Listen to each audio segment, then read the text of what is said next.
Choose your destiny.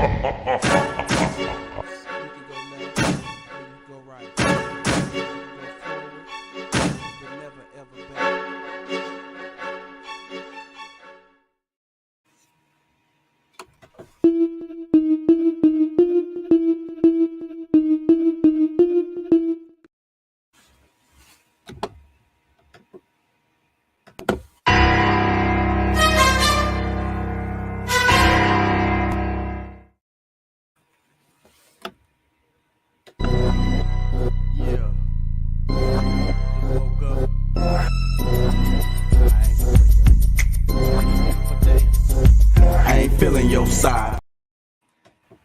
I want to hear your thoughts. Yeah, you know what I'm saying? KCE, King Chaka. King Chaka ENT. Y'all can check out the music on Spotify, Apple, and other services.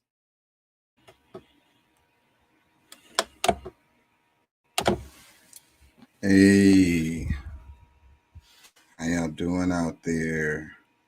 How y'all feel?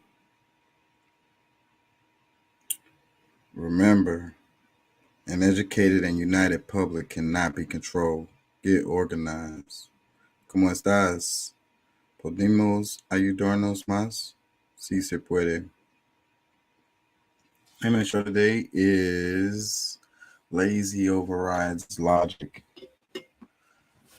I don't know. I'm really tired, so I don't know about the monologue. I'll probably get back to it and explain that. But I need to get warmed up and get into the groove here. So I'm going to start with some scrolling. Let me read this right quick. Am I sharing? Man, can y'all hear me? Hopefully y'all can hear me. It says, my heart breaks for men who allow fragile and inconsequential beliefs from others hold them back from the safety, security, reassurance, and connection that is a good hug. You deserve a good hug, not just because you're sad or going through something, but because you're loved. This kind of caught my eye because the other day we were talking about men crying and how society is not cool with that. And then here's another part of it. It's like hugs, men hugging. So they got a few clips here. It says, let's show this all the love before the strange. They are emasculating our men, folks come along. Yeah. So you emasculated if you hug. This is a cool ass picture right here. This is LL Cool J and Jay-Z when he was really young. Hugging. This one is Poitier Belafonte, shot by Gordon Parks, 1959.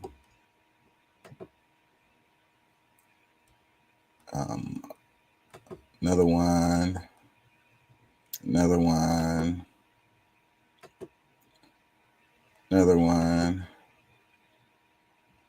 So yeah, men hugging, it's a thing. I remember, my dad died.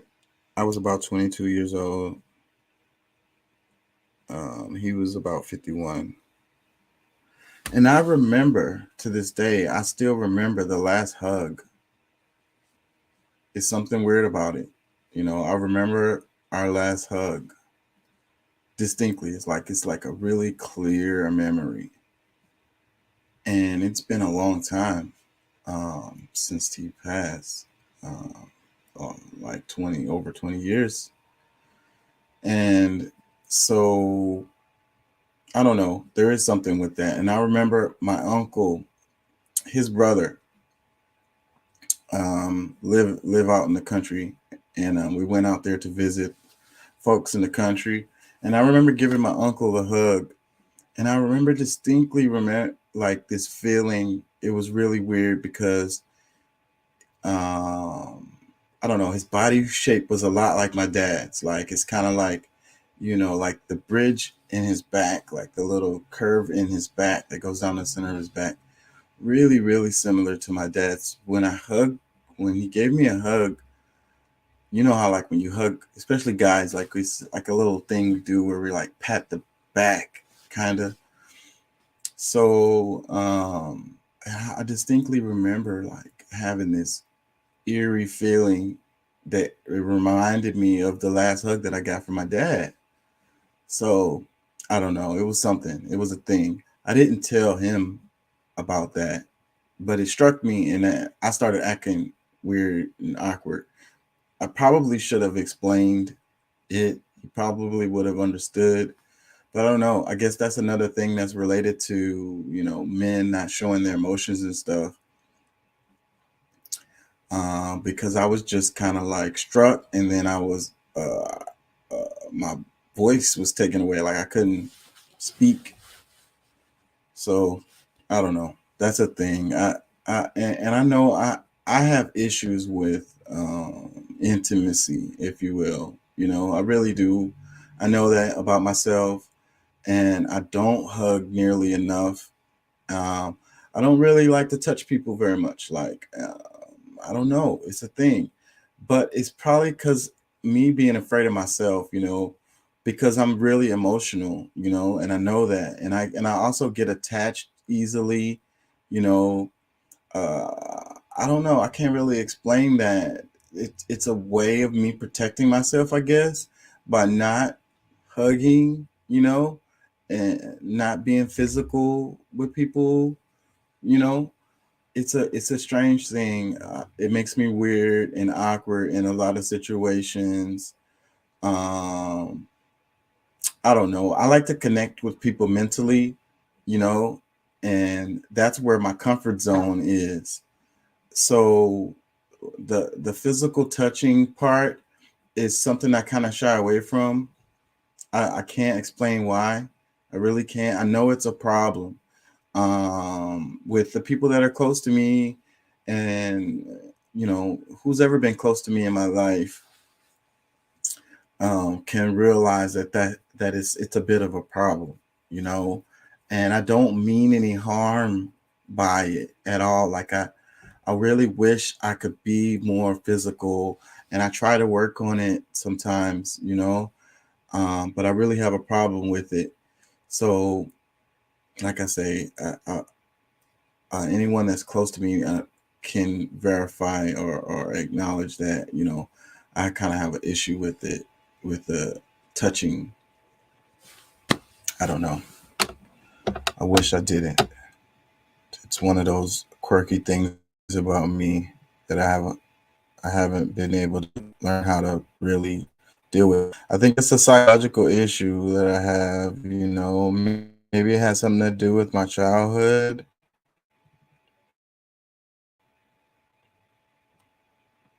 Um, I don't know if I want to play this. I don't know if this guy's about to say something good or something. Throw it off. Anyways, Ashanti. Oh my God. Ashanti is killing them.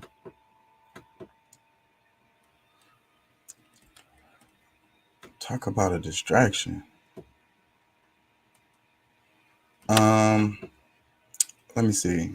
So lazy overrides logic.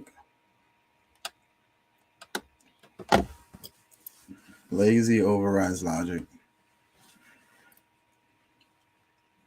I think that, you know, you want to accomplish things, you want to do things,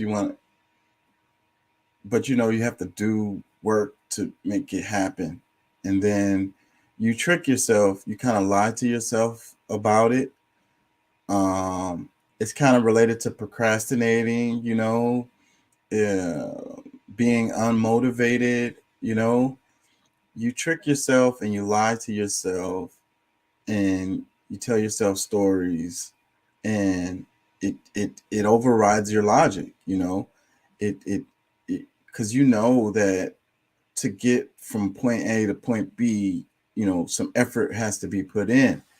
But then you tell yourself that you can get to point B without putting in effort some kind of way, and that's what I mean by laziness overrides logic, because your brain knows better, but you lie to yourself and you believe the lies because you just don't want to do whatever it is that needs to be done to get you where you need to be, you know?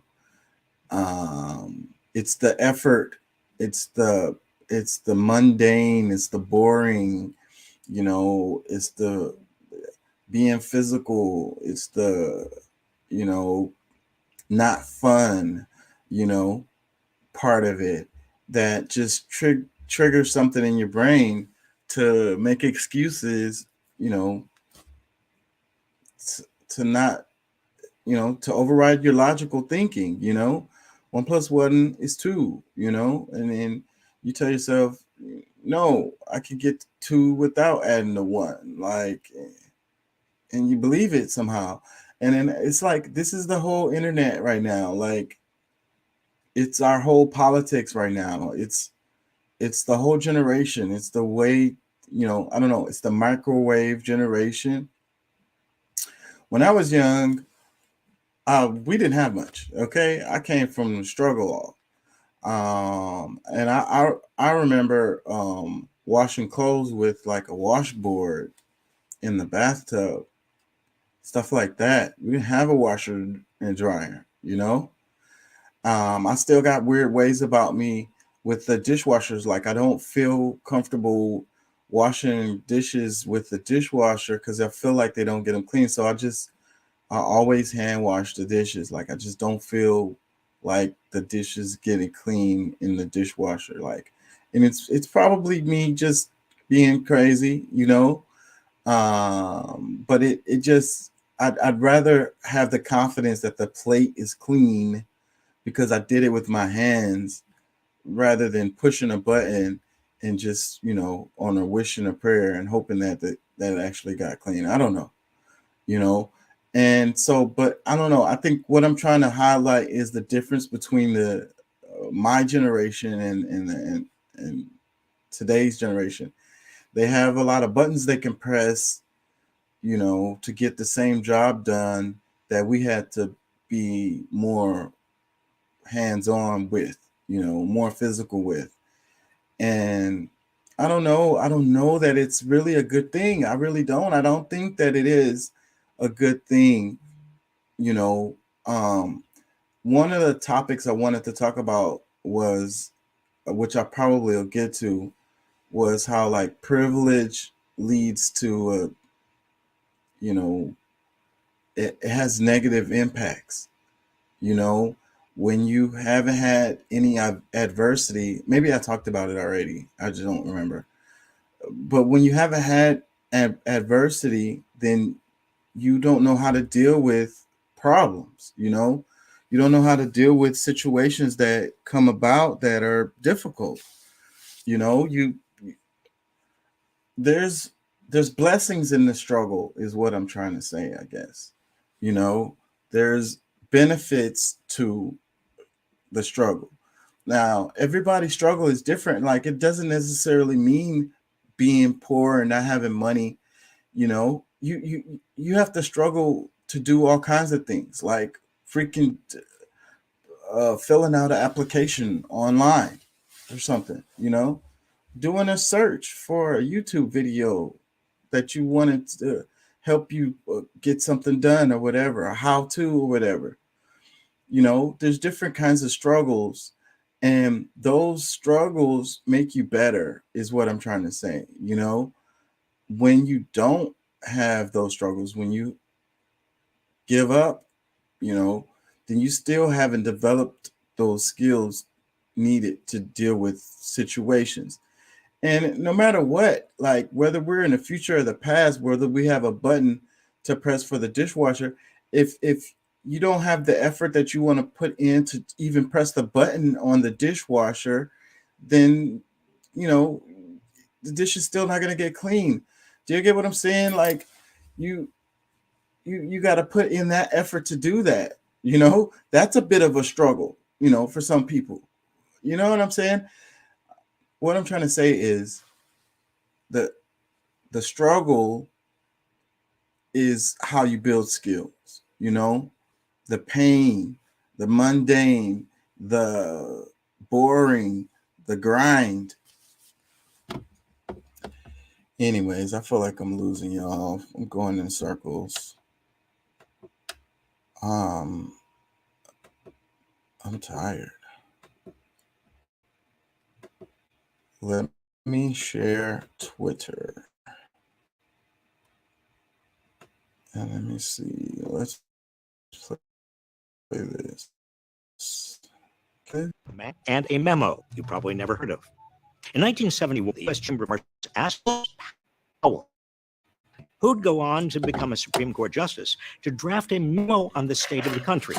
Powell's memo argued that the American economic system was under broad attack from consumer, labor, and environmental groups.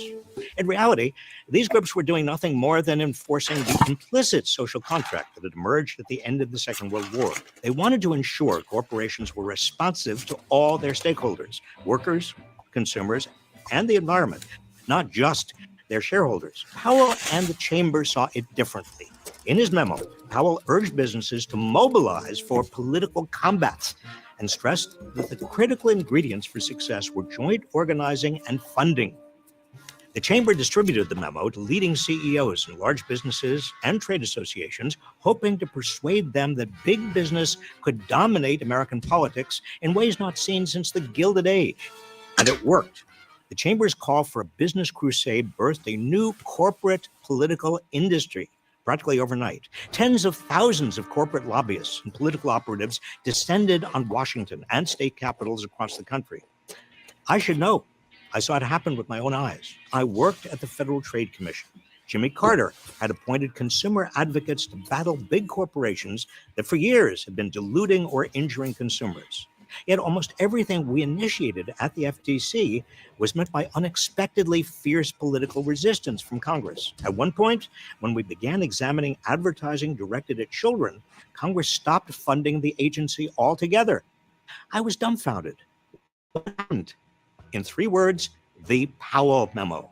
Lobbyists and their allies in Congress, and eventually the Reagan administration, worked to defang agencies like the FTC and to staff them with officials who would overlook corporate misbehavior. Their influence led the FTC to stop seriously enforcing antitrust laws, among other things, allowing massive corporations to merge and concentrate their power even further. Washington was transformed from a sleepy government town into a glittering center of corporate America, replete with elegant office buildings, fancy restaurants, and 5-star hotels. Meanwhile, Justice Lewis Powell used the court to chip away at restrictions on corporate power in politics. His opinions in the 1970s and 80s laid the foundation for corporations to claim free speech rights in the form of financial contributions to political campaigns. Put another way, without Lewis Powell, there'd probably be no Citizens United, the case that threw out limits on corporate campaign spending as a violation of the free speech of corporations. These actions have transformed our political system. Corporate money supports platoons of lawyers, often outgunning any state or federal attorneys who dare stand in their way. Lobbying has become a $3.7 billion industry. Corporations regularly outspend labor unions and public interest groups during election years, and too many politicians in Washington represent the interests of corporations, not their constituents. As a result, corporate taxes have been cut, loopholes widened, and regulations gutted. Corporate consolidation has also given companies unprecedented market power, allowing them to raise prices on everything from baby formula to gasoline. Their profits have jumped into the stratosphere, the highest in 70 years. But despite the success of the Powell Memo, big business has not yet won. The people are beginning to fight back. First, antitrust is making a comeback. Both at the Federal Trade Commission and the Justice Department, we're seeing a new willingness to take on corporate power. Second, working people are standing up. Across the country, workers are unionizing at a faster rate than we've seen, including at some of the biggest corporations in the world. And we're winning. Third, campaign finance reform within reach. Millions of Americans are intent on limiting corporate money in politics, and politicians are starting to listen. All of these tell me that now is our best opportunity in decades to take on corporate power at the ballot box, in the workplace, and in Washington. Let's get it done. I wish I was as optimistic as Dr. Robert Wright. I feel like the lobbyists, they've taken over, and I also feel like it's like a snowball going down a mountain. It's just building and building and getting bigger and stronger and faster, and the people are going along with it. The people are what's giving it the energy. I think that a lot of people don't understand how much power they have. The people are the gears. The people are the cogs in the machine. The people are the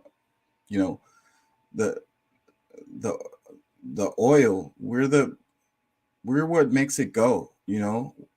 And when we make arguments for these corporations, which we do all the time without even knowing it, that's how these things keep going the way that they're going. Like when we don't find solidarity with our, friends, neighbors, coworkers, when we are always trying to like I say, defend the corporations and take their side or whatever, like we're gonna, like we can be Chase Bank one day or something. Like it's an insane thought, that if we screw over our friends, neighbors, and family, that one day we can have a chance to be like Chase Bank. Like Chase ain't gonna never allow you to compete with them, no matter what. You don't have a chance to do that, So then then maybe you think that I could just get a bit of it, and then I'll have more than my friends, neighbors, relatives, or whatever, so that I can be doing better than them. And like I say, you end up defending the corporations, and you end up allowing them, helping them to do what they do. If it wasn't for us, they wouldn't be able to do the things that they do. It's really simple as that. It's like my argument I try to make about going to Walmart, and it's like, oh, they got cheaper prices, or oh, it's convenient, or whatever is your reason for going there. But then, like way back in high school, I wrote a paper about Walmart, and it's clear how parasitic that company is, and so, but they wouldn't be so powerful if you didn't continue to go to Walmart, if you could just skip it. If there's lots of other places that you can go to buy whatever it is you wanted to buy. But you've been brainwashed, you've been programmed. It's easy, it's simple, it's cheaper, and then a lot of times those aren't even true,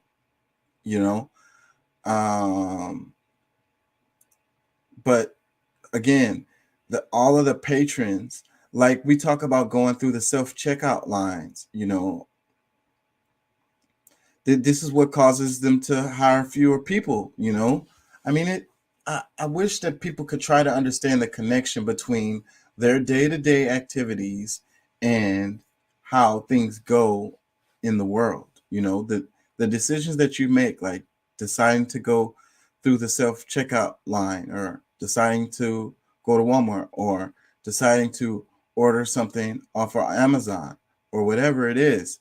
All of these choices that you make, the people, it's an accumulation of choices and decisions that the people have made that gets us to the results that we have. Okay.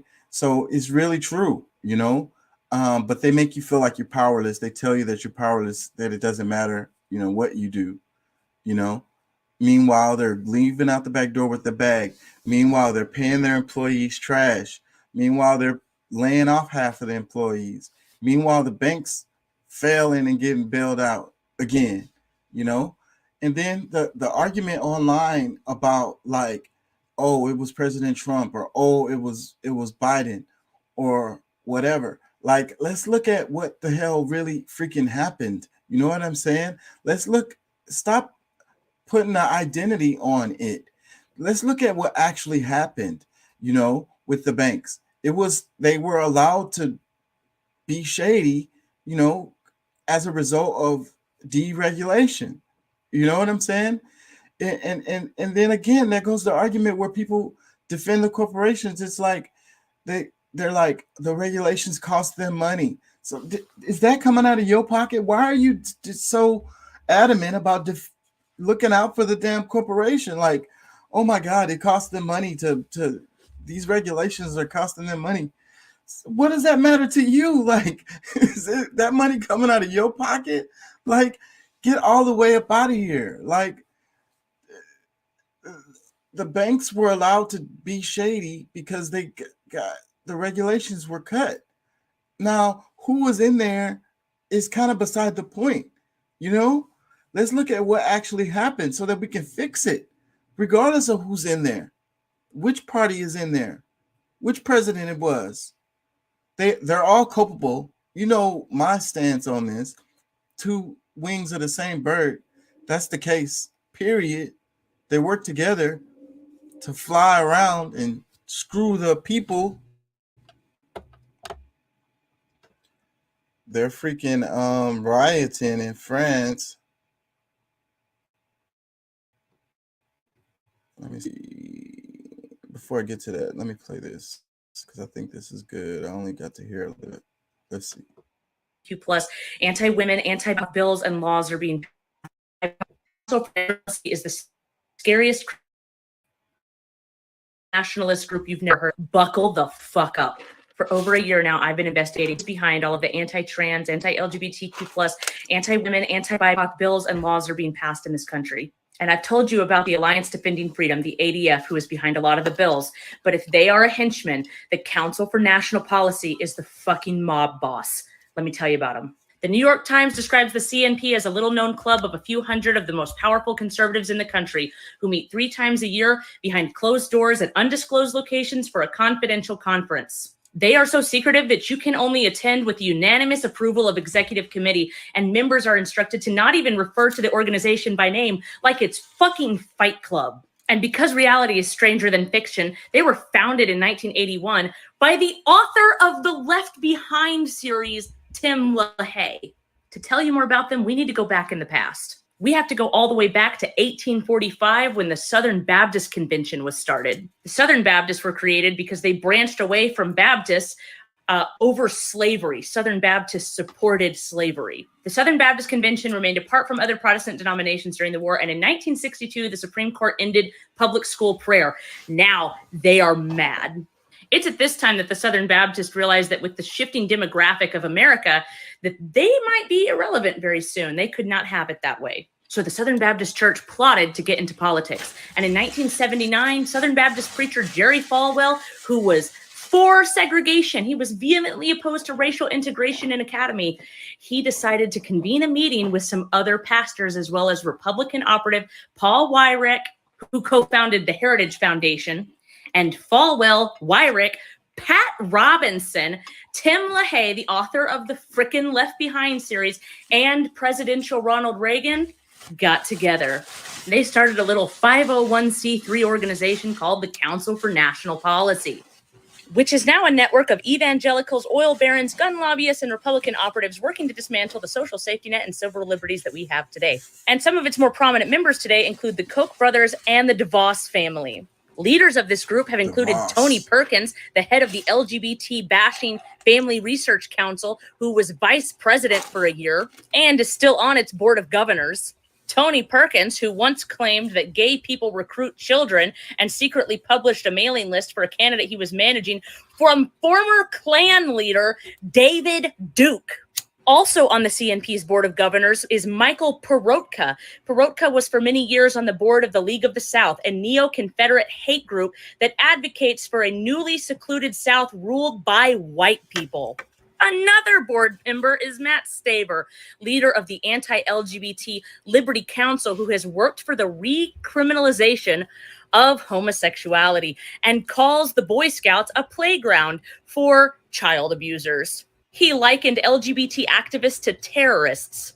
And there's Alan Sears, the founder of, oh look, Alliance Defending Freedom, the AD-fucking-F. The entire group seeks a fusion of fundamentalist theology with American civic life. They believe that this country was founded by Christians like them, generally natural-born citizens and white. This group owns media outlets. You might recognize this CNP member, Charlie Kirk, who runs something called Turning Point USA. The Daily Caller is also owned by members of the Council for National Policy, and so is Breitbart. Guess what other organization is a part of the CNP? The fucking National Rifle Association, the NRA. The Seven Mountains Mandates, ADF, Moms of Liberty, ALEC, they are all arms of this fucking monster, the CNP. They backed Ted Cruz on his presidential run because his dad, Rafael Cruz, was one of the founding fucking members. Amy Coney Barrett, Donald Trump, Ron DeSantis, Ted Cruz, they've all been speakers at CNP conferences. You know, those secret conferences that they're not even allowed to say the dang name of or even disclose where they're having it. Yeah. All this time, the Republicans talking about how there's a shadowy government. It was them all the time. The CNP, the Council for National Policy. Remember that name. Notice it when it pops up in articles or on news stations, because that is the organization that is behind all the shit that is trying to turn America into a white supremacist, Christian nationalist, fascist shithole. The CNP. I think it's something to what she was saying, but I hate it when people point fingers at one side or the other, because it leads to just people arguing. Let me see. Did they have some comments that's worth a crap on this? One comment says the whole thing makes 100% sense and was basically in the back of my mind, not this group, but this overall theory. Another comment says there are many of these such groups clustered around SCOTUS building on C Street, Capitol, etc. They all know one another and are now buying up more buildings to have RW commune. I don't know, it's like he was talking in codes there. Another one, it says Shadow Network is a good investigative deep dive for their recent activity, but their founders have the powerful groups that have influenced and in ways reshaped Christianity in the Western world for the political means, and people don't even realize. Another comment, it says she did a great job delivering all that in a TikTok. There's a doc on Prime and Apple by ... that lays it all out, and I think everyone should watch it. The author of the most comprehensive book on the CNP. There's a YouTube link there.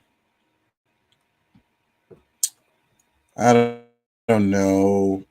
Whenever I hear like it's transgender people grooming the kids, or it's gay people grooming kids, I automatically be like, well, I see a lot of cases where straight people do the same thing. So what is your point? So it's like they want to put pedophilia or the grooming of kids, they want to put it on transgender people. They want to put it on gay people or whatever. Like, and that's like the real big, huge thing online, push or whatever. But again, I think people are turning off part of their brain when they get ignited by this, because all of the examples of straight people doing it is left out of the conversation. So what are we talking about here? That gay people they're the only ones doing it, or they're the ones who it hurts my brain. It really does. I'm really sorry, but that hurts my brain when I hear those comments.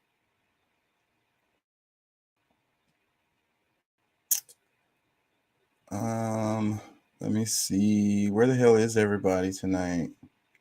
I'm sorry for being late. Oh, yeah, they put a warrant against Putin over alleged war crimes. Wait, somebody's in here. We got Doc. What's up, Doc? Hey. Give me a minute. Plus, News. And some more breaking news to bring you in the last few moments. International Criminal Court judges have issued arrest warrants against the Russian President Vladimir Putin. We don't have any more details than that at the moment to bring you, but we will bring them to you as we get them. so the International Court is bringing charges on Putin for war Some more breaking crimes. news to bring you. And so Well, that's good. the Maybe a thing. few of our Let me ex-presidents see. need that too. Yeah, see, that's the argument. I have a clip that breaks that down too, because they talk about. I'm not anti-44. I mean, just saying, but I just have to point out the fact that the man accepted the Nobel Peace Prize on the same day he ordered the bombs dropped in 7 countries. Yeah. I mean, like I say, Yeah, I don't mean to so- go. I don't mean to go at him first. That is just one of the biggest ironies from the last 30 years, I think. And whenever they give out awards to people, I always be like, it's, and they make statues of them. It's like, it's usually some, they make it look like it's because they did a good thing, but I don't think so. I really don't. It's the opposite every time, I think, Obama did his job, and that's why he got the Nobel Peace Prize. Man, I took a 30-day vacation off of Facebook because I was complaining about Caitlyn Jenner getting a Woman of the Year award when she hadn't even been a woman for a year. Like that's so ridiculous. I'm allowed to say that without getting kicked off now, but I wasn't then. I mean, and the women should be the ones that should be upset about that. Like, come on, like that is ridiculous. Let me read this. It says, laughable. When will the ICC issue arrest warrants for war criminals like George W. Bush, Tony Blair, Barack Obama for illegally invading and bombing Iraq, Afghanistan, Syria, Libya, etc., and slaughtering millions of innocent people? So that was this guy's comment, because Reuters headline, it says ICC judges issue arrest warrant for Putin over war crimes in Ukraine. So that is what the big one of the big news stories that just came out. So this one, it says, speaking of the arrest warrant issued for Putin, Bush Jr., Obama, and Clinton authorized military operations 23 times, killing more than 11 million people in total. The policy of selectivity of the Centers of European Repression is striking in its cynicism and partial blindness. This video shows, let me play some of this.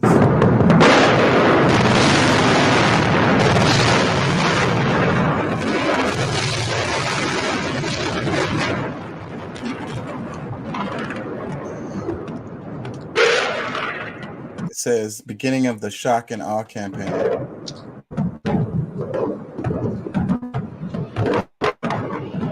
Shots being fired over Baghdad.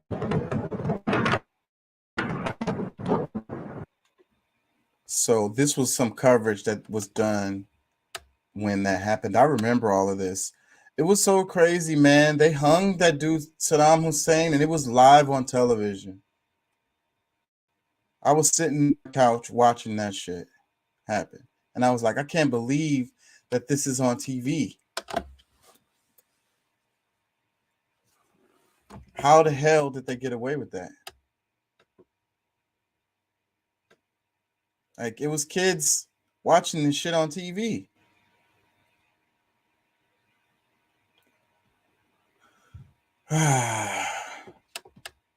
Anyways, let me see. I'm losing it here.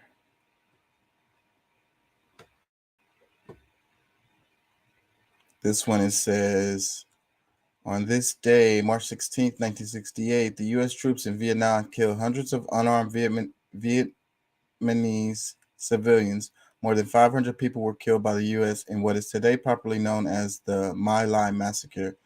This is just one of many atrocities committed by the U.S. in Vietnam.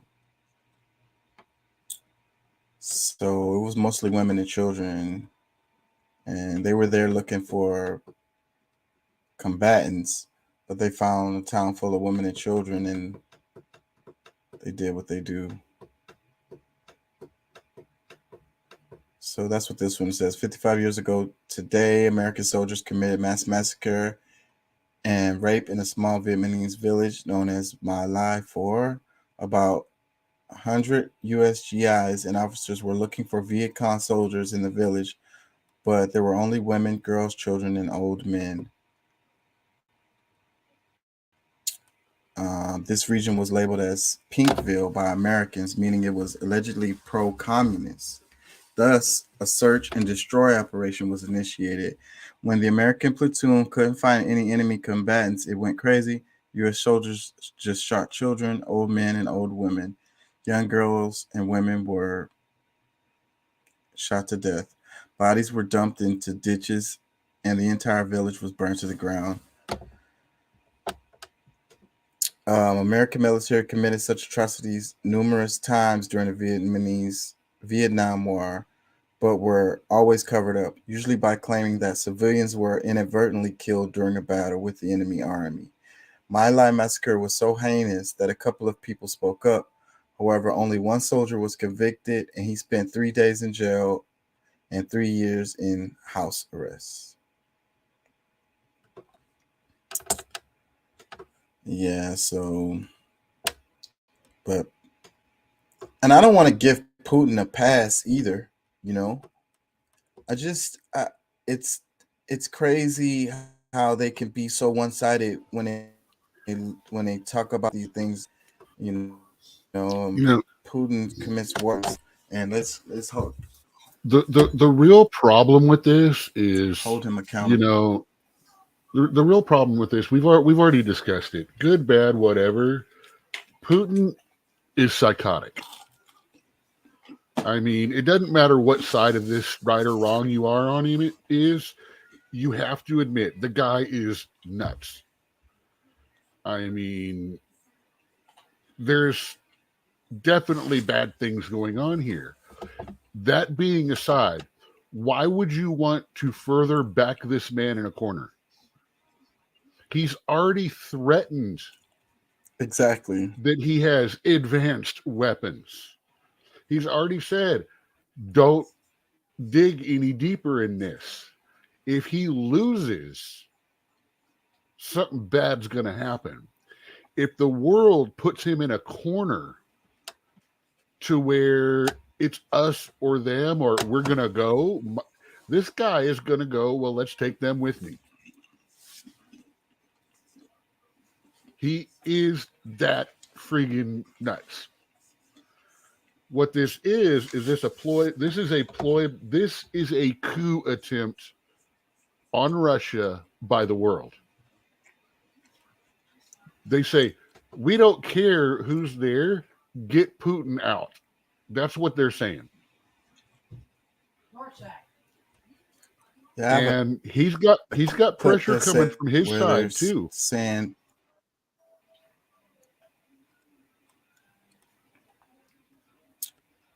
let's play this one right quick.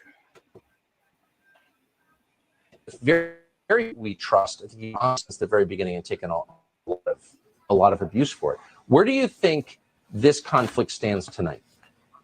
That's what that blue fucking line. Well, the Ukrainians are being crushed.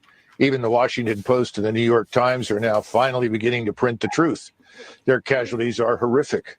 We've effectively seen the Russians destroy 3 separate armies built by the Ukrainians.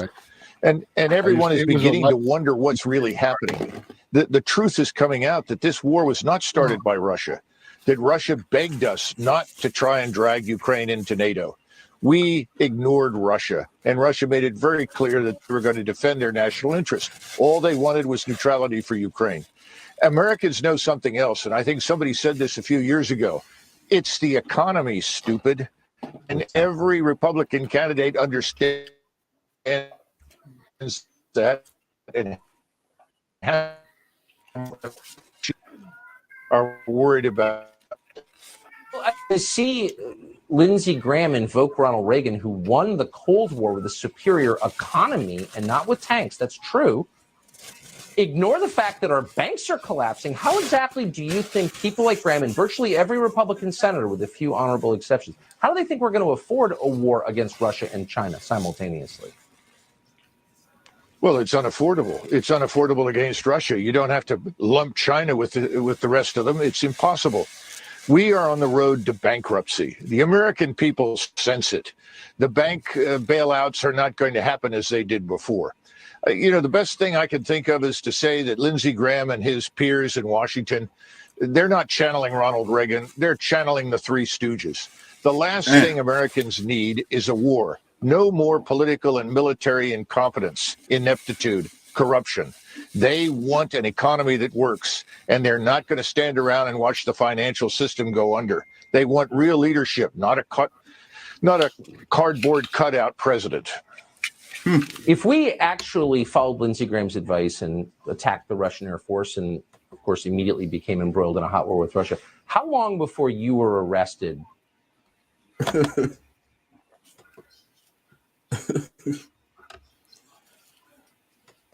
Man, Tucker Carlson. Like him or hate him, he is a good troll. He gets under your skin to the point where you go out and look for ways to contradict him, and then you start finding out he's actually kind of a lot of stuff he says is not that far off. Now he messes around, but why he has like the top rated show.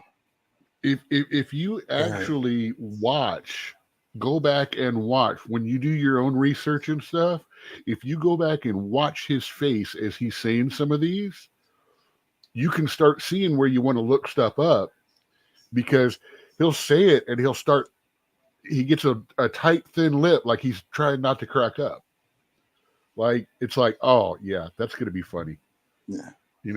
I mean, because I've been watching him. I liked him a lot for a while, and everyone's, oh, he brainwashes, oh, he's this, oh, he's so horrible, he's so horrible. And it's like, I couldn't figure out what they were saying.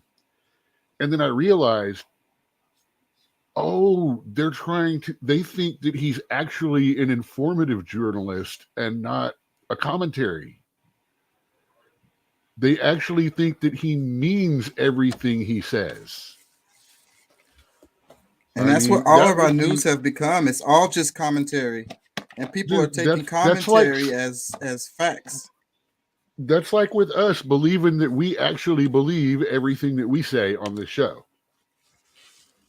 I mean, we deliberately take the other sides of our beliefs sometimes just because we're trying to find the conversation. Yeah. Well, I mean, I know I've done it a few times. I know you've done it a few times. Yeah, I do it. The people are confused. They don't know what's news and what's commentary. Like all of the news is bobbing talking heads, giving their opinions, with very little like facts or very little like actual information. Like, people get bored to death when you just give them the information. All they want to hear is somebody's opinion on it. It's a sad state of affairs. This clip, it says, Assad, I believe that World War III is underway, but different in form. Wars are going in the direction of proxy wars. Zelensky now wages war on behalf of the West with his army of Nazis. Same thing, terrorist armies acting on behalf of the West, as in Syria and elsewhere. Oh yeah, I don't have to play it because that's what he said in the clip.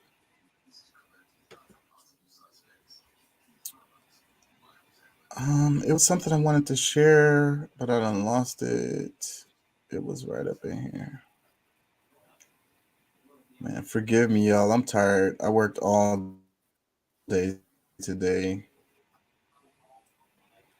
This one, it says, here since Israeli occupation forces killed U.S. peace activist Shukori in Gaza as she blocked them from Palestinian homes. This is a really sad story. I don't think I want to play that. It says Zelensky's forces are running out of munitions despite billions of dollars flowing in Ukraine.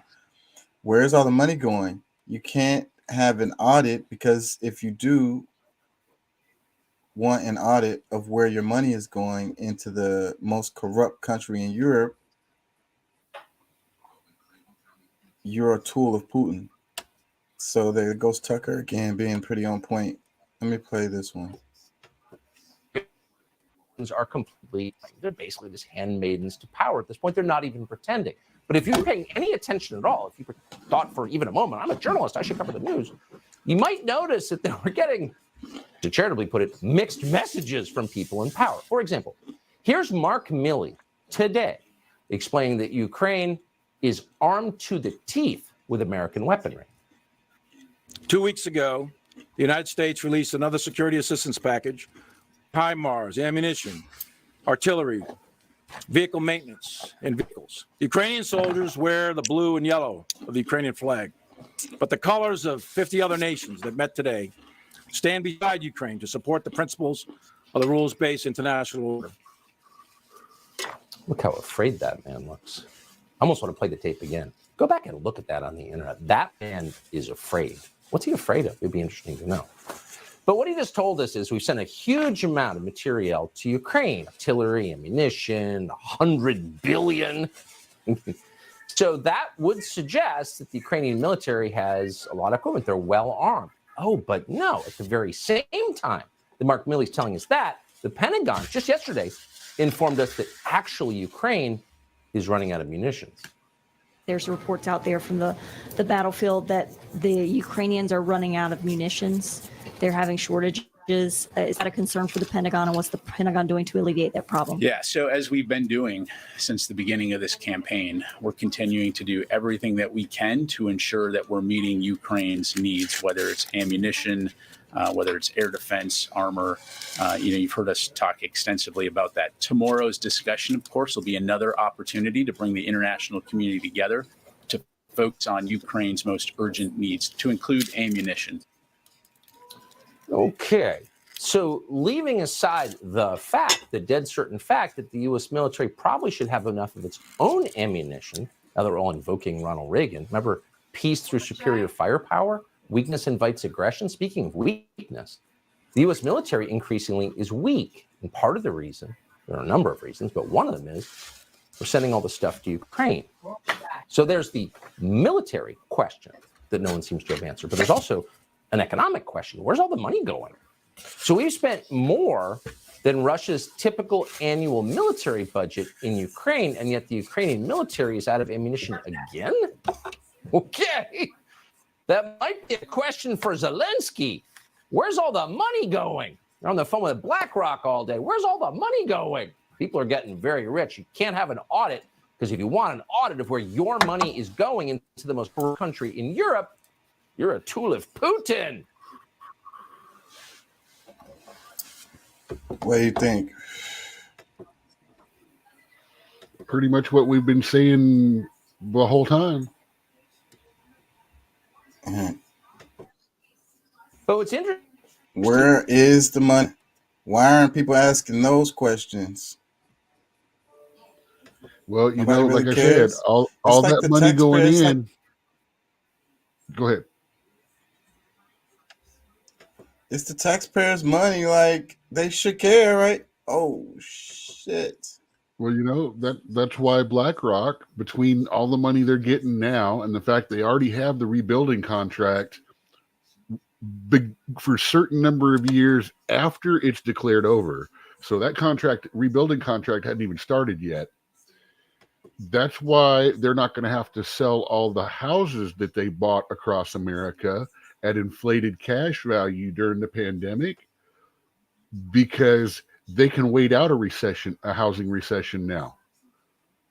Keep the housing prices up artificially because all of those are rental houses now or whatever they're doing with them because they're not selling them, they're keeping them. I've got a feeling that we got a whole bunch of refugees probably living in them, which means they actually bought all those houses a year to 2 years in advance of knowing that they were going to fill them up with refugees from somewhere. Just my little brain spiral going, you know? Well, I know it's a lot of craziness happening. Oh yeah, this is the one. It But says see, this is those go houses, ahead. since there's refugees in them, the U.S. government pays 10 to 30% above market rate for rental.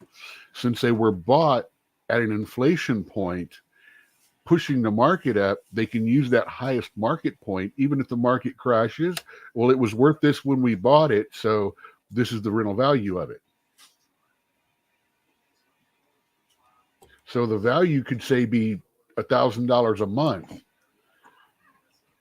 They pushed it up to $1,500 a month. Government's going to pay them $1,800. The recession hits, the area drops down to $800 a month. But since it was evaluated at that at the beginning of the contract, they keep getting that. The government can't get a better price for it.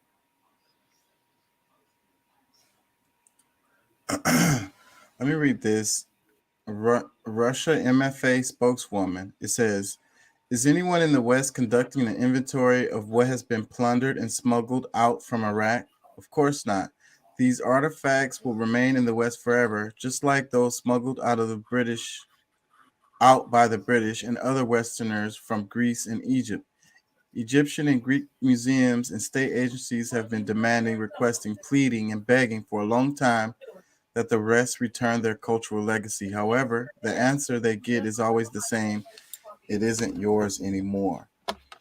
And Afghanistan, I all have of a the stuff that defense they of left in looting. Afghanistan. I have a defense of looting Iraq and Afghanistan for artifacts and stuff like that. The Shiarists, the ISIS, the fundamental hardcore jihadists destroy holy relics as being blasphemies. That's one of the things they used to go around and destroy ruins and holy sites and stuff in the desert. Some of our American teams were actually dispersed to protect things like that, because they would come in, like, you know, the obelisks with the writing on them, they would come in and just shoot them up and blow them up, because anything that is not about a religion to Allah is to a false god, is hearsay and therefore needs to be destroyed. So yeah, these holy and religious relics, if left there in the hands of the Taliban, the Sharia law and stuff like that, would not be put in museums. They would be destroyed.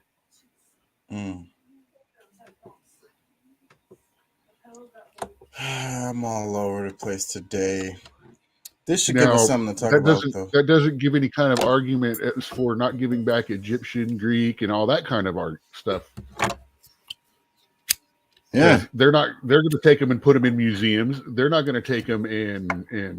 And now here's the real reason why we're not giving them back. It makes us too much. It makes the museums too much money when they rent them out to other museums for tours. Yeah, it's all about the money, the economic benefit of it. So, but then the people where the regions where this stuff came from, those people aren't benefiting.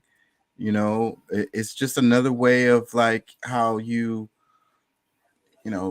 privatizing like resources, you know, and making money off of, you know, other people's stuff, other people's resources. Dude, It's another way of colonizing. Historical artifacts and stuff like that were made very, very popular by the Christians. I mean, you got to remember, every single Catholic altar has to have a relic of some sort in it. As part of being every new Catholic church, when they bless that altar, when that altar goes in, there is a relic inside that altar. Yeah, that's what gives it its authenticity. I get it. Now, I don't know if it always has to stay in there. I don't know about it pretty much beyond it having to be that way. Yeah, I learned that when I was studying stuff about the church for trying to write up my own deity system for my game world. Did you hear about it? Went viral. The chick, Brianna Joy Gray asked the chick, "What is woke?" and she couldn't answer, and that went all over the internet. I don't know if you saw it, and I shared this particular video in the chat. I don't think this one is very new.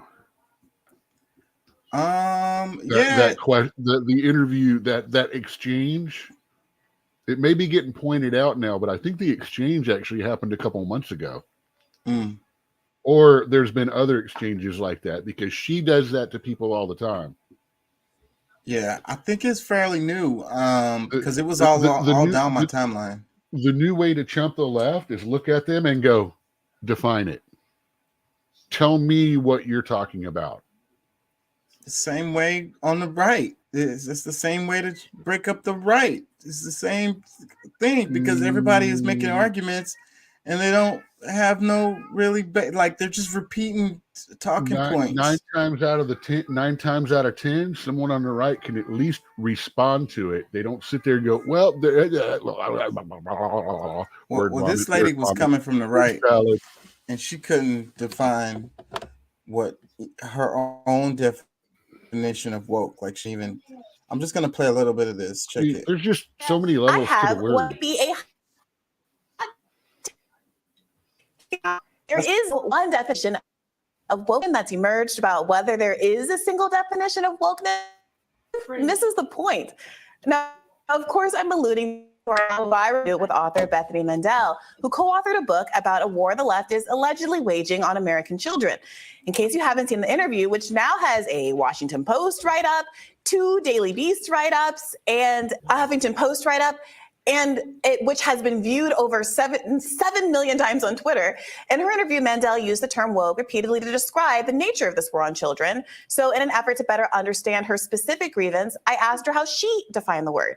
Here's the now viral clip. Consider themselves very liberal, and probably fewer of them consider themselves to be woke. And so, when we talk about traditional, what does that mean to you? Would you mind defining woke? Because it's come up a couple times, and I just want to make sure we're on the same page. So, I mean, woke is sort of the idea that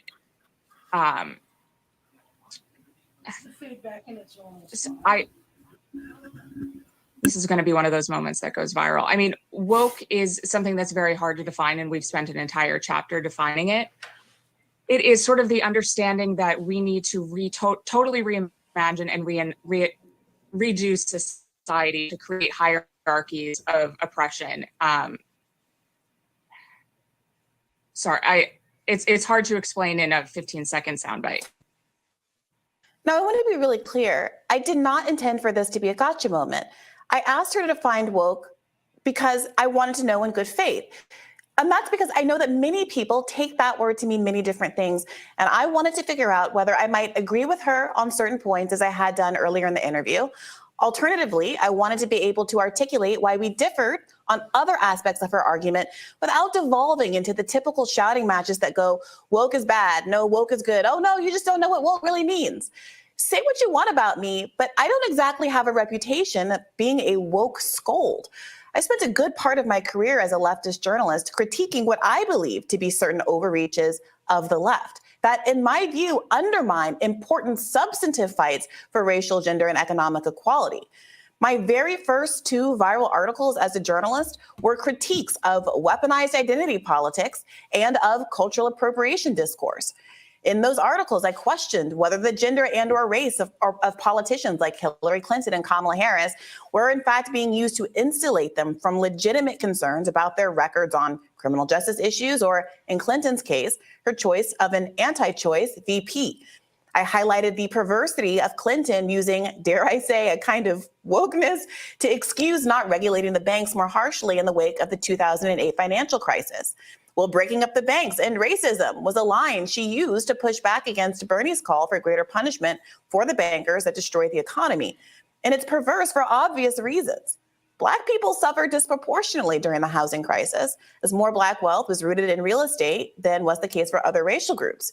Not only would breaking up the banks literally help Black people, but nothing in Hillary's policy agenda was geared toward curing racism anyway. It was a rhetorical deflection that weaponized a sincere investment in traditional wokeness, e.g. racial equality, to do the exact opposite, protect the banks at the expense of people of color and working class people more. So that's how they use it. And that's the reason why I don't like to use the word woke. Like, I don't use that in my discourse. Like, I don't use the word because it causes confusion. And it's like, so like originally, like we could go to like the basic etymology of the word is being awake, right? Like being aware, you know what I'm saying? Being aware of things, but it has taken on a new meaning, especially, today, like the right uses this woke all the time, saying like it's a negative thing. So it's like, how can being awake be a negative thing? You know what I'm saying? I don't see the logic in it. You know what I mean? But people understand what it means when the right says woke, and it's not, they don't mean being aware. That's not what the meaning has gone into something else. This neoliberal, this cancel culture, this I don't know, LGBTQ pronouns and so forth and so on. When they say woke, that's what they mean. We was talking about what do they call it when they let people get on a job just because of their skin tone or their gender.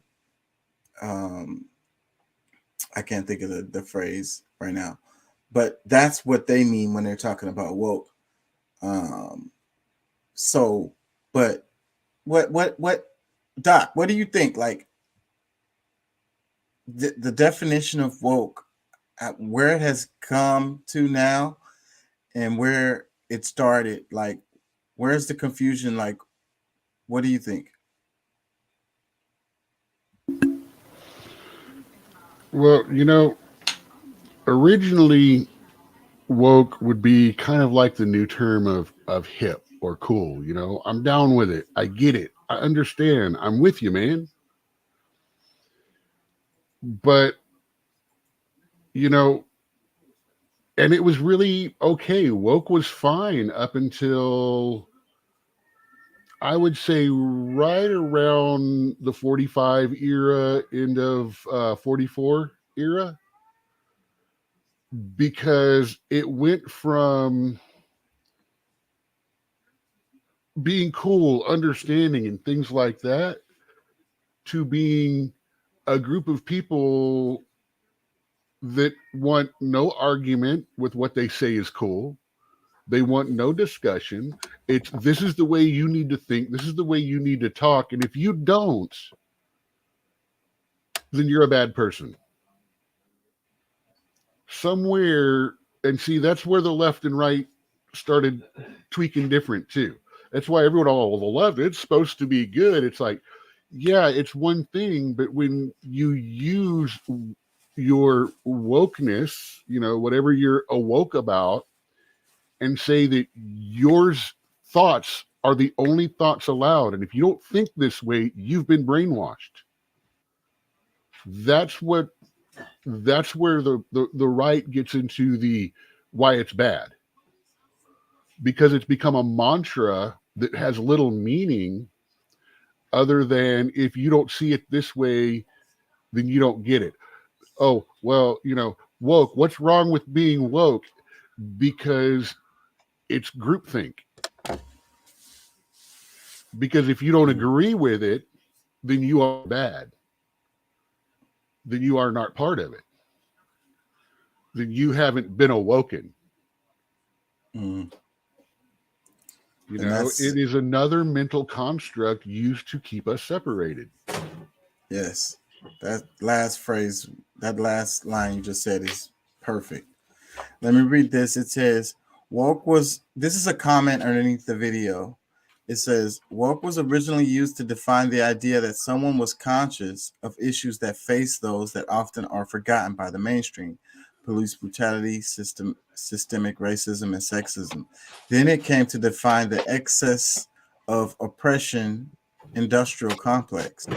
Universities telling Latinos they need to be called Latinx and wanting to dictate the speech and thoughts of others.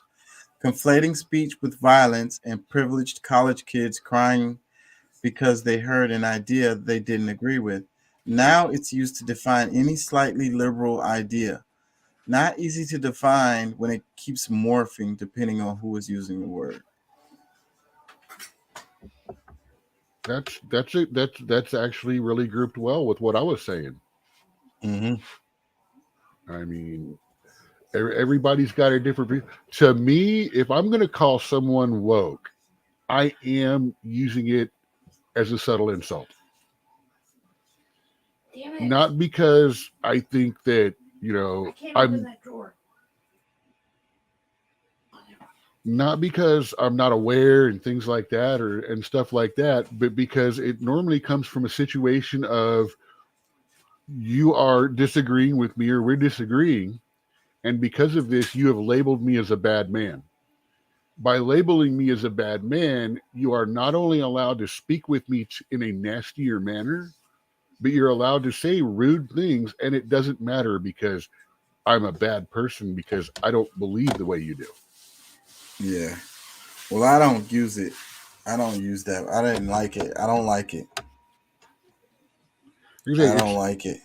Well, you got to remember too, we live in a day where literally definitions get changed in the dictionary, like on a weekly basis. Yeah. If you had watched through the pandemic, there were a lot of liberal definitions that changed literally morphed over the course of a year to where they're barely the same word they used to be. Not to mention the fact that the idiots at Oxford finally recognized irregardless as a word, and that makes me want to vomit. Yeah, anyway, that should not be. That should not be a word. Oh, it is officially now. Sense. But see, I kind of like the day back when my parents bought me a dictionary when I was 9, and it was one of those thick as a family Bible, like the big Bibles that are on that are at church and stuff like that. I mean, it was as big as my torso and thicker at the time. And I read that sucker in 4 months. Yeah, my dad bought me an encyclopedia, like the whole volume encyclopedia, A to Z, Britannica, whatever it was. And it was really beautiful books. I got my hands on Britannica 72 and World Book 86, the entire sets, and read both of them at the time. Yeah, I've read that stuff all the way through. It's so crazy. Actually, Britannica 72.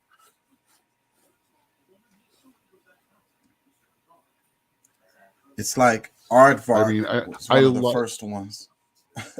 I remember that shit. I really read that shit. Like, it's crazy. Aaron Aarons, I believe, was the first or something like that. I can't even remember who he was anymore. Yeah, man. But these kids don't know nothing about doing nothing like that, man. If you took an experiment sometimes, read some of these words people are using today, Get a dictionary from hell, 1980.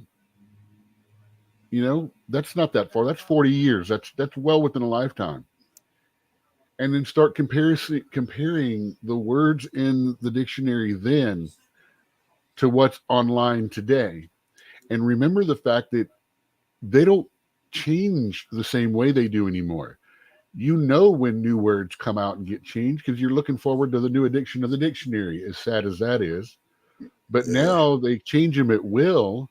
So you literally could be using a word one day, 3 months later, its definition has been altered. Yeah. And then 6 months later, it's different from what it was again. And that's the reason why Wikipedia is not considered a good source. Anything that can be publicly edited without any kind of checks other than you have to do the few exercises first is not a reliable source. Yeah, so it's a good source to start and use for a discussion. And I still read Wikipedia, but like at school, at my school, you can't use Wikipedia as a source. You know, you can if you're talking about like Roman gods or, you know, basic encyclopedia knowledge.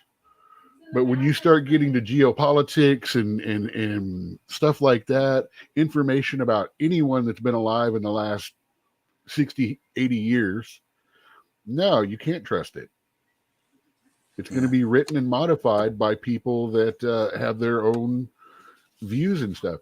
You got to realize how much stuff was taken out of a whole lot of conservative politicians' Wikipedia pages during the pandemic because it was considered offensive.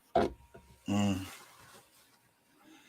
that's what's killing our education. It's people getting offended, and I don't know, it's a bunch of damn snowflakes.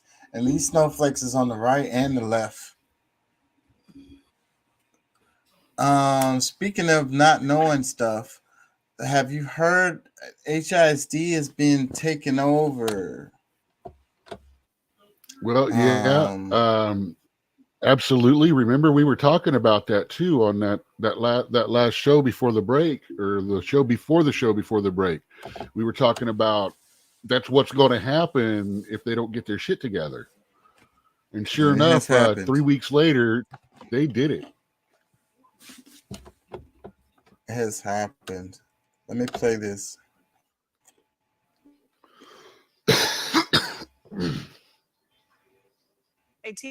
TE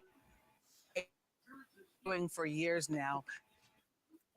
John joins us now. Show us what's going to happen next. And Gina, every HISD parent needs to listen up tonight because this would be a major change in your child's education, but we didn't get here overnight. I want to take you back to 2016. The TEA appointed a conservator due to, quote, repeated unacceptable academic accountability ratings at Wheatley High School. Then in 2019, while the school board at the time was trying to prevent the state takeover, well, they were also fighting amongst themselves. So that's when the Texas Education Commissioner sent a letter to Grenita Lathan, the superintendent at the time, announcing a TEA takeover because of a, quote, failure of governance and, quote, the repeated low academic performance at Wheatley High School. Now, HISD ended up suing the state and was granted a temporary injunction. Now, fast forward to this past January, the Texas Supreme Court eventually ruling and sided with the TEA. Meanwhile, HISD says they ramped academic assistance teams and other programs to try to improve the low-performing schools. When new school superintendent Miller House II came in 2021, in a one-on-one interview, I asked him about the TEA takeover looming, and he was frank to me about the work that needed to be done then, but said he had already started working with the TEA on fixing what he called, quote, historical issues within HISD. And we saw progress in 2021-2022 school year. Wheatley improved its rating from unacceptable to a C. Then today, that bombshell announcement, the mayor flat out saying that he was told the TEA is taking over next week, and he is not happy about it. And then I checked and discovered that there is not a success story anywhere in the country where the state has stepped in and taking over an entire school district, certainly on the size and magnitude of the Houston Independent School District. So parents, I know your main question here tonight is, if this happens, what does ISD and its 207 schools look like under a TEA?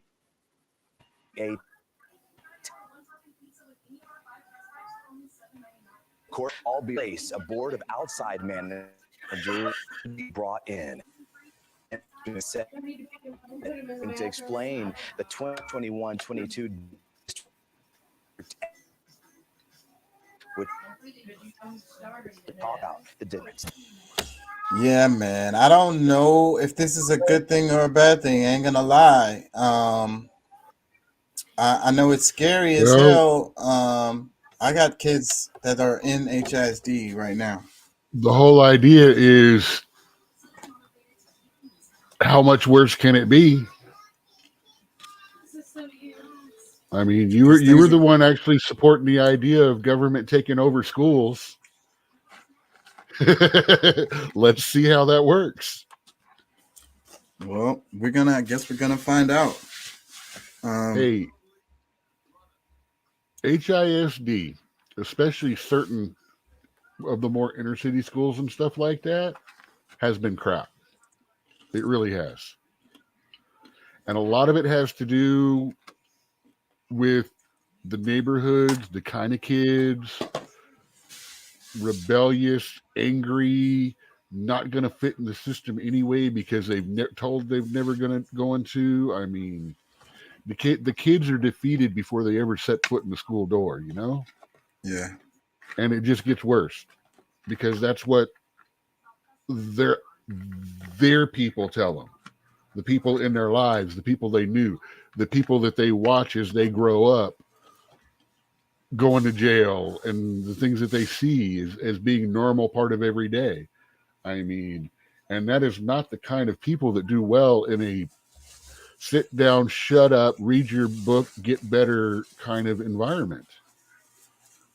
Well, they don't get engaged like that. They get engaged by interaction. Like I say, I don't know how to feel about it because the idea of like firing the superintendent actually sounds kind of good to me. But then on the other hand, it's like these officials were elected. So then it's like not the people, their choice is being taken away as far as that's concerned, because it's going to be like private people who are going to be chosen to work these, positions or whatever. And get paid. And get paid. So that's what's scary about that for me. But again, I don't know. I don't know how to feel about it really. Like you said, we're about to see what it's like when a state takes over a school system. Yeah, I know it's scary. One of two things.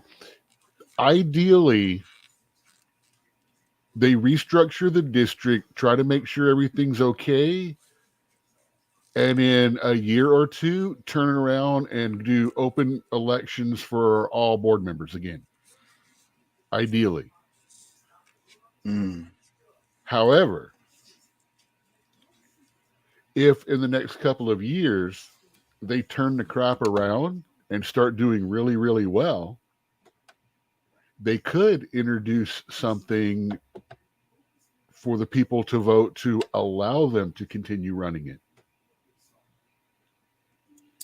The education system is so broken, and them using those tests as parameters to decide on how well the schools are doing, and then they teach into the test and they're stressing these kids out, and I don't see that improving. Making the test that important that all they do is, well, see, here's the problem with that. Money. Teaching to the test isn't about the students at all. Teaching to the test is about getting money for the school district. Yeah. Money has become more important than the education of the kids. Right. Question is, you don't like the tests, but how do you assess minimum knowledge to make sure that they're ready to advance? Yeah. I mean, you just got to find a better way. These standardized tests are not the Well, way. Well, standardized tests are good for easy stuff, short stuff. But I personally think there should be more essay tests, but there are people that'll do even worse at that. I mean, crap, how many people in high school can barely talk, much less write English?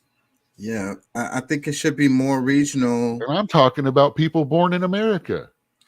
And Texas is a huge ass state. So you have the same test that all these kids are taking across the whole state. And the backgrounds and languages and cultures of these kids are all so varied. But see, now you're making an outside excuse, though.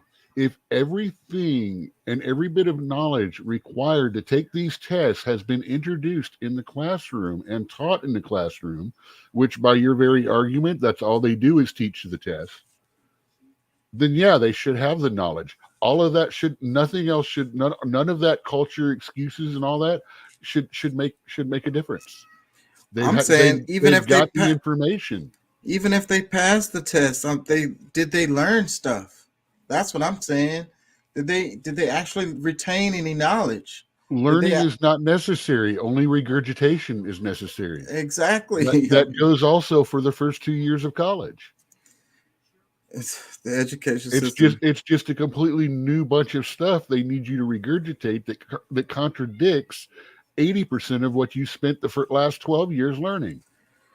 Oh, you gotta unlearn 60 to 70% of your knowledge, relearn another 30%. So you're still at about 60%. And so the other 40% literally is going to be what they tell you they want to see.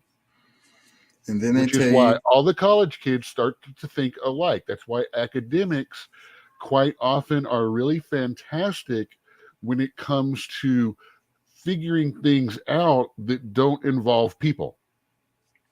Because most of them have learned from professors who have withdrawn from people because they are so academic that they can't get by in the world because they can't understand how to include people into their knowledge base. Man, that is so true. People are fucking crazy. And it messes up their analysis. It messes up their their results. They can't. It's hard to teach something without it being like rigid. And our system is just, I don't know, man. But see, when you're giving fundamental knowledge, here's the problem that I had growing up. They're giving me fundamental knowledge.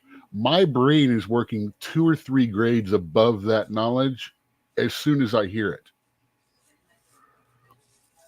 No, stop thinking, learn. Stop thinking, learn. What they were trying to teach me to do was add and subtract before multiply and divide. Yeah. Multiply and divide before fractions.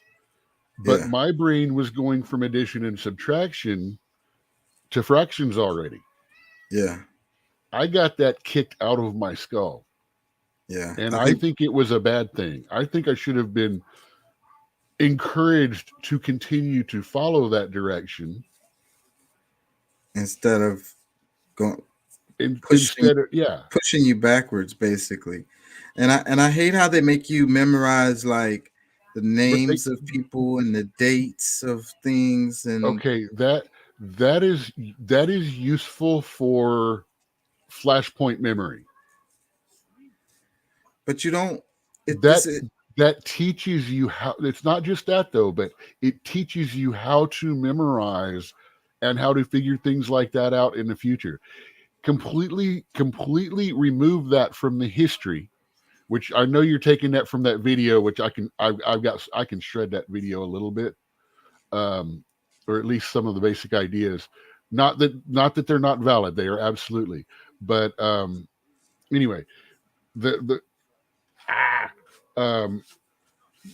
I say, they're trying to keep you in a linear process for adding information, for stacking information. And the problem is I'm thinking 2 levels ahead. They can't stop to encourage me without stopping from them. They can't acknowledge me without confusing the people that they're trying to pull up to the minimum level of knowledge. And that still comes like that So sounds you like the got standardized test. like no. That sounds like an argument against the standardized test, because not No, all the I'm kids trying are on to the same level. explain to you the situation of it. You're Yeah. saying that's against it, and I'm saying there is a baseline of knowledge. Mine jumps ahead. They can't. That's a problem in a classroom when you have as many people as you do. But if you start doing that, then you end up with a class of dumb people, which are then violated on a personal and emotional level for the rest of their life. Yeah. I just don't see much value in memorizing a date or a name.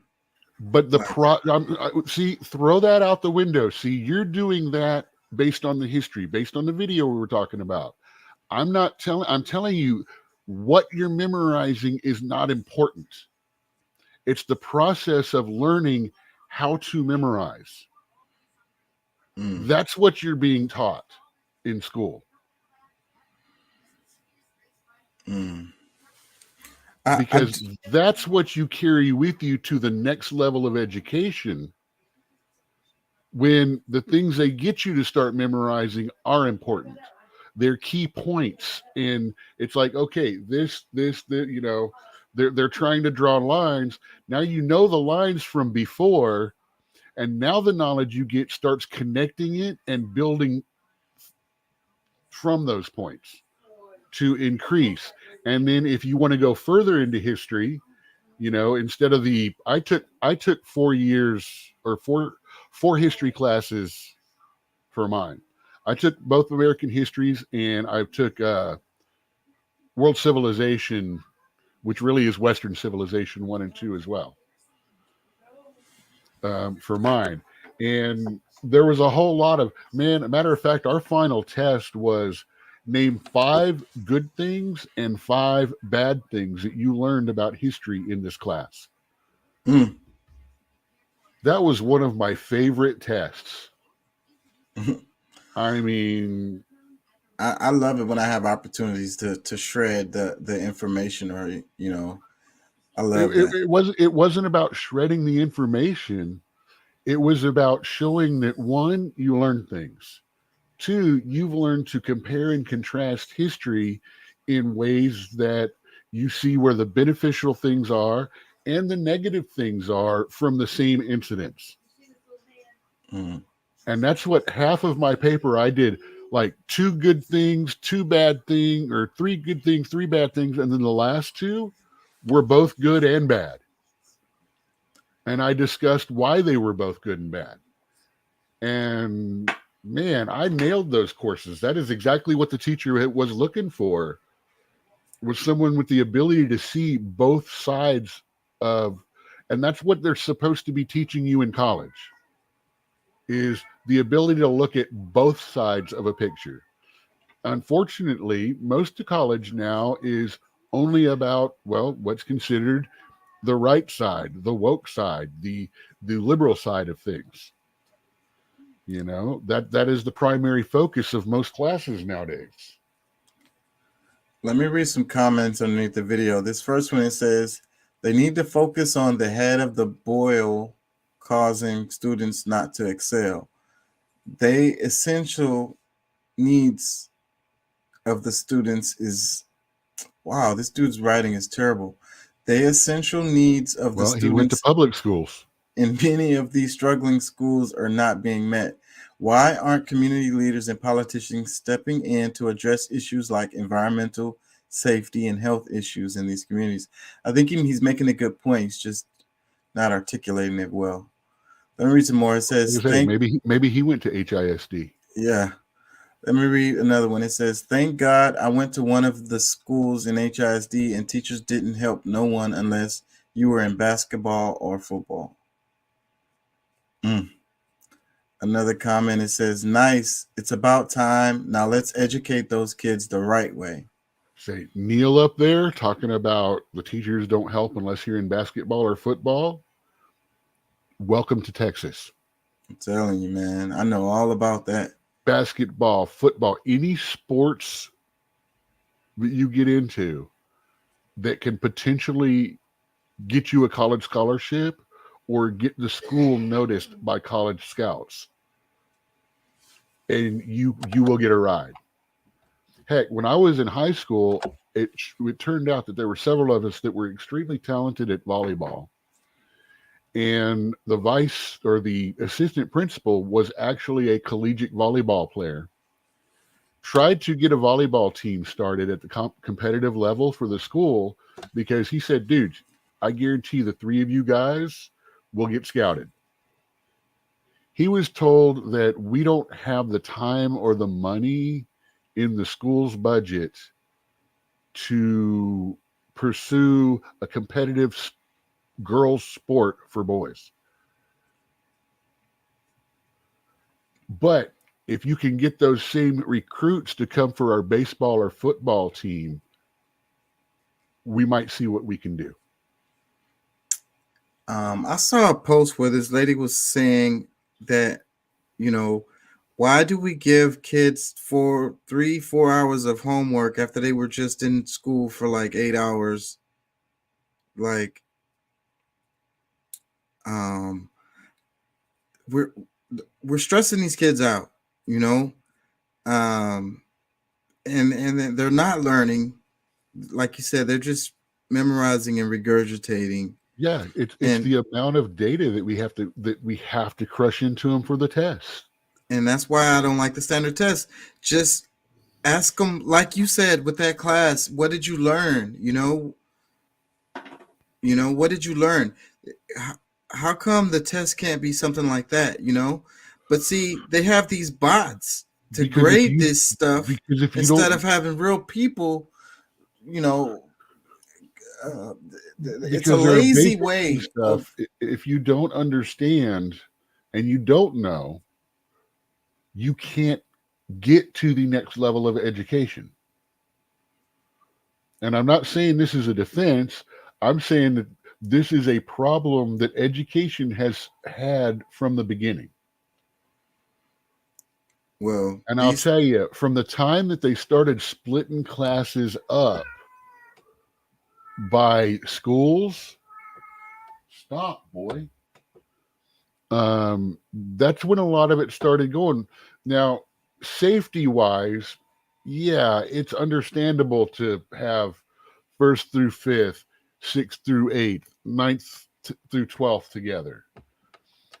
But when they started doing that, they also split up one teacher following this one group of kids all the way through, you know, from 5th or 6th grade to graduation, that had the ability to pull the ones up that they knew needed help, that could, you know, give the other ones assignments that would challenge them without having to stand over them, because they understood them, because they had the time and ability. But everyone still was able to progress. Like if you were in, okay, the big problem I had moving across country, every 6 months, I'd have a new school.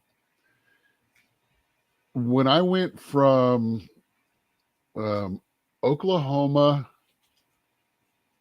to California, it was like they were a year ahead of where I was, and I was well within my comfortable range. Then we went to Florida, which was like 2 years behind. I mean, I was in Florida in 5th grade, and I was learning stuff that we had been covered in 3rd and 4th in California. And that's a thing too. Different states have different levels. So you've got the state test, which requires this thing, and then you've got the federal test, that's what you notice there's 2 big tests every year, or one's now every 3 or 4 years, and one's every year. The one every year is about, I think, state funding, and the one every 3 or 4 years is about federal funding. So it's all about money, and they don't give a damn about the students. They're making money, and like I say, these damn tests, it's easy to just run it through this machine, and the machine tells you, you know, what the grade was, instead of having teachers actually analyzing these students and really, you know, determining whether these kids gain knowledge or whatever. You know, it's just freaking money, making money, sending these damn, turning each one of these kids into a freaking check. I had one teacher really, really good. They ran the standardized test for you like they had to, because that was their job. But if you did badly on them, or you missed some fundamental problems, they would either go back over it all in class without pointing out anyone specific, or they would talk to you in a one-on-one to find out why you didn't do well on the test. And this guy was an education guy that was writing a book and stuff like that. And so what he would do, he would find out why you weren't doing well with the test, and then he would find a different way to try to present the knowledge to you until he found one that worked better.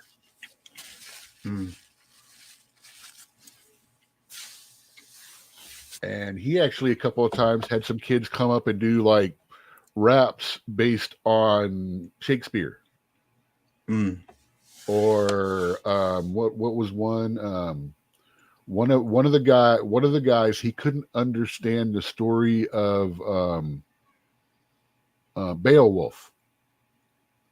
Yeah. So one of the guys that likes to play around and rap, he's like, "Oh man, that's a story like this," and so he says, "Here's an assignment. I'll give you 2 points of extra credit on your final grade if you write and perform a Beowulf rap." So he did. And the next time the Beowulf test came up, the entire class passed. That's how you do it. Let's I ain't gonna be able to stay on here much longer. I ain't gonna lie, I'm tired and my brain is not working right. But I want to do the Taiwan thing. Before I cover the Taiwan thing, let's do this overall news right here from Democracy Now! And just stop me when you want to make comments. Well, to Democracy Now! The Warren T-shirt. Law banks have moved to prop up the ailing San Francisco Bay after the sudden signature and last week sparked fears of a financial meltdown. Bank of America, Citigroup, JP Morgan Chase, Wells Fargo will each make $5 and other Wall Street firms further 10. The Fed have received about $300 billion in emergency lending over the past week. Roughly on Capitol Hill, Treasury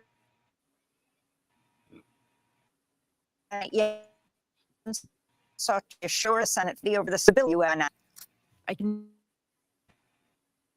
banking to stand that Americans are confident that their deposits will be them. Why did her words make me more afraid? Why am I more scared now that she said that? You know? And what I do like about this is that like the money is coming from the other banks instead of just taxpayers' money, you know. If the other big banks are dumping money into the bank to keep it going, okay, whatever, you know. But if when it's just taxpayer money going into the banks, I don't like that at all. But Janet Yellen's words did not make me feel confident that our banking system is sound. Not at all. It had the opposite effect. Defended the Biden administration's decision to allow all depositors at SVB and Signature to recover their assets after the banks collapsed using money from the Federal Deposit Corporation. That's despite the fact that over 93% in Signature were not injured by the FDIC. Under questioning from admitted, smaller banks that might not have treatment. The United Nations says there's encouraging momentum in the effort to end the war in Yemen after 8 years of conflicts, and Saudi officials said Iran has agreed to stop arms. These as part of the recent deal to restore diplomatic ties between Saudi Arabia and Iran.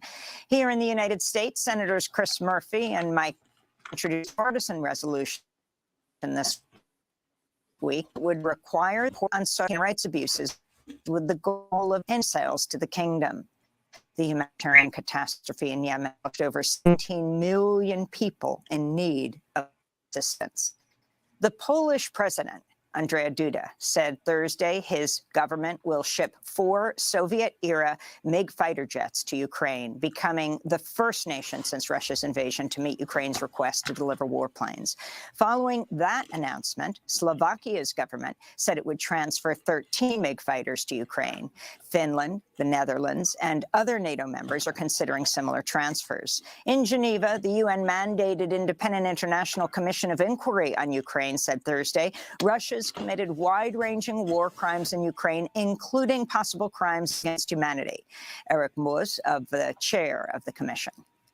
The Commission has concluded that the Russian authorities have committed numerous violations of international humanitarian law and international human rights law, in addition to a wide range of war crimes, including the war crime of excessive incidental death, injury or damage, willful killings, torture, inhuman treatment, unlawful confinement, rape, as well as unlawful transfer and deportation. China's foreign minister said Thursday he called his Russian counterpart to urge a diplomatic solution to the Ukraine war, warning conflict could spiral out of control. The warning came as China announced President Xi Jinping will travel to Moscow early next week to hold talks with Russian President Vladimir Putin. Australia's agreed to purchase 220 Tomahawk cruise missiles from the United States at a cost of nearly $1 billion. The U.S. State Department approved the sale Thursday, just days after President Biden formally announced plans to sell nuclear-powered submarines to Australia in a bid to counter China's influence in the Indo-Pacific. What the hell does Australia need nuclear-powered submarines for? The Biden administration is threatening to ban TikTok if its Chinese owners refuse to sell their stake in the U.S. version of the hugely popular video sharing app. TikTok has been the target of increasing scrutiny by some lawmakers who say it's a threat to national security and that its owner, Beijing-based ByteDance, could use Americans' personal data. On Thursday, the UK became the latest country to announce TikTok would be banned on government devices following similar bans by the US, Canada, and the European Union. Yeah, okay, so this topic right here, and I don't like TikTok. I think it's horrible. But I'm starting to think now that it's not about the how damaging TikTok is to our kids, like they really care about that. It's more about the competition between tech companies in the States and tech companies in China. So now, the more I think about it now, I'm thinking that that's the real reason. Like, but they're saying it's like it's a threat to national security. We've actually already talked about this on the show before.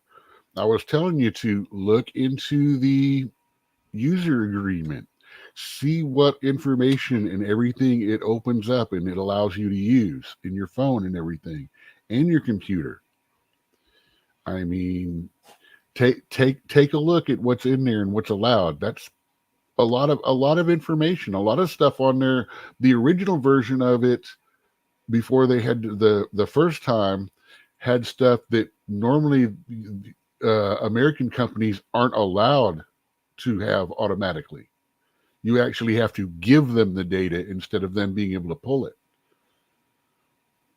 Plus the location thing, you know, they want it off of military phones and government stuff because it can be used to location track military personnel. Yeah. Congress people, stuff like that. And that is reasonable. I think that all of the apps can do that stuff. I think that they're using that as now. I feel like you don't know though. You're sitting there saying, "Oh, I think they can all do," but I told you, read the differences in the user agreements. It's all in there. I brought it up before. I mentioned why. I mentioned the things that they couldn't do and didn't do. It's in the user agreements. There's a reason why they're specifically. It's one of the same reasons that the really good, cheap phones didn't come here. I can't remember what it is, but there was a phone, but something to do with the integration with our system left too much of the user data going directly to China and Chinese probably much rather than coming through them, but that's beside the point. It's in the user agreement why. And it's just like a lot of people don't know that Facebook has the right to use anything you post on there. They can publish it for themselves, sell it, and not pay you anything. Well, they're already doing that. That's the same thing YouTube does. That's their whole business model. But what I'm saying is that I'm calling BS on this. I think that it's like a Cold War. It's a tech war. And they're using that as an excuse, you know. They don't want they don't want competition. Seriously, what you're doing now is you're soapboxing. You need to look into these user agreements. There is a reason. Well, let me play this right here. It's this guy. He's making a comment. It says China does not threaten the U.S. Nobody can threaten the U.S. China has committed, in the eyes of the U.S., the great sin to develop an economy as big as the U.S. All this stuff about the need of nuclear is the idea that China is threat or will threaten. Now, this is understood, and it's true. China does not threaten the United States. Nobody can threaten the United States. It's got kilometers of sea between the Chinese coast and California. It's got the Atlantic Ocean on the other side. It has a massive country in space, in land mass, and friends in Canada on the north, Mexico on the south, and armaments in all history. China has committed, in the eyes of the United States, the great sin of internationalism. And what is that sin? To develop an economy as big as the United States. That's the sin. They've got as big as the US. The Americans will never condone or accept a state as large as them, you know, and that's what China presents. China's mere presence. I mean, they would have preferred they remain in poverty, 20% of humanity forever. But the fact that China is now, you know, an industrial economy larger than the United States, larger, according to IMF, 20% larger. They say, hang on, this is not in the playbook. This is not in the playbook. You know, what an affront. This is about the maintenance of US strategic hegemony in Asia. Now, this is a country which has no land in the metropolitan zone of Asia. There's no US in Asia. It's 10,000 kilometres across the Pacific to the coast of California. So they are not a metropolitan Asian power, but they claim to be and wish to be the primary strategic power in Asia. So what are the Chinese supposed to say to that? Oh, that's okay. We've been here 4,000 years. We've developed, you know, we've been every bugger known to man. We've developed a decent economy, a decent standard of living, you know, a shelter, accommodation, education, you know. That's our sin, is it? That's our sin. And we've got to be superintended by your Navy, you know, by the US Navy. Could you just imagine if the Chinese Blue Water Navy decided to do their sightseeing 6 miles off the coast of California? Could you imagine the brouhaha that would go on? Yeah. So I think that's what it's about. The tech wars. Let's go back to Democracy Now.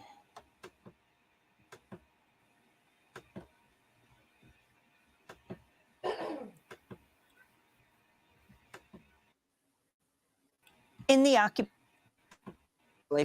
a teenager in the city of Jenin on Thursday. The deaths bring the number of Palestinians killed by Israeli forces this year alone to 30 in Israel. Scheduled will include officials. Fresh protests erupted across Thursday after Macron bypassed Parliament and invoked executive powers to push through a high contest while raising the return to 6. Macron took the drastic step. It appeared he might not have the necessary support in the National Assembly. Lawmakers booed and sang the national anthem while holding up protest signs and signaled Macron could soon face a no-confidence vote by opposition parties. Protests and prolonged strikes have rocked France over the past 2 months as union leaders vowed to keep up the disruptions. TV from Thursday's protests in Paris. It's proof that the president's party is a minority in parliament, but he is also a minority in public opinion. The responsibility of President Macron. After he refused to have dialogue with us, he decided to pass this law by force. This law, which is unfair and unpopular, will result in people work more to get less. In the United So this is something that's barely getting covered in the media. And they've been protesting for a while and they're getting bigger. They had a whole nationwide strike and the workers not working as a result of this, even though they're pushing this through and it looks like it's going to become law. You know, they raised the age of retirement and it changed the structure of how many hours you have to work so that you can get, your retirement funds or whatever. And it's crazy because here in the States, they raised it here too. And it wasn't a blip. The people didn't even freaking notice or didn't pay attention or didn't care enough to be angry about it. And the age is way lower, not way lower, but a number of years lower there in France. Kingdom, unions representing medical workers, including nurses and paramedics, have agreed to a tentative deal on pay raises that would recover ground lost to inflation. Union leaders hailed the deal as a historic victory, capping months of rolling strikes by thousands of workers at the National Health Service. About 100,000 civil servants and others, including junior doctors at NHS, remain in a long-running dispute over pay, pension, and job security. Meanwhile, the UK government says it's agreed to intensive talks on teacher pay and classroom sizes, with an estimated 200,000 teachers in England and Wales who hit picket lines this week for a 3-day strike action. Teachers were among tens of thousands of people who marched to the streets of London Wednesday. I can't sit back and watch education decimated. It's not just about teacher pay, we're talking about funding for schools. Our children deserve so much better than this. They are our future. In Greece, riot police deployed tear gas and sound grenades against protesters Thursday as workers' general strike last month killed people. The strike grounded flights, halted public transport, kept ferries, canceled classes, and left public hospitals running with emergency staff. Rail workers say government neglect and privatization led to the decay of the train system. Let me play that last little clip back because this is exactly what's happening here in the States, but people aren't reacting the same way that they have reacted there. Staff. Rail workers say government neglect and privatization led to the decay of the train system. Government neglect and privatization led to the decay of the rail system.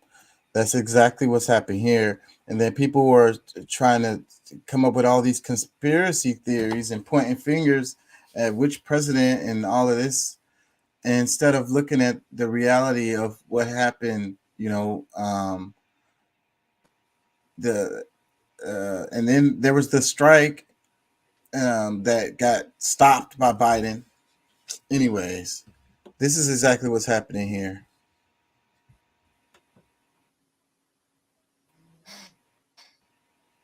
States in Ohio on the site of February's Norfolk Southern train derailment, levels of dioxin hundreds of times higher than what's considered safe.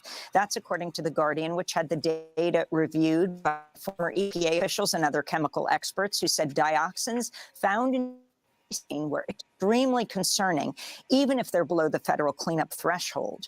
The findings also contradicted assertions by the EPA, which told Congress last week dioxin levels were very low.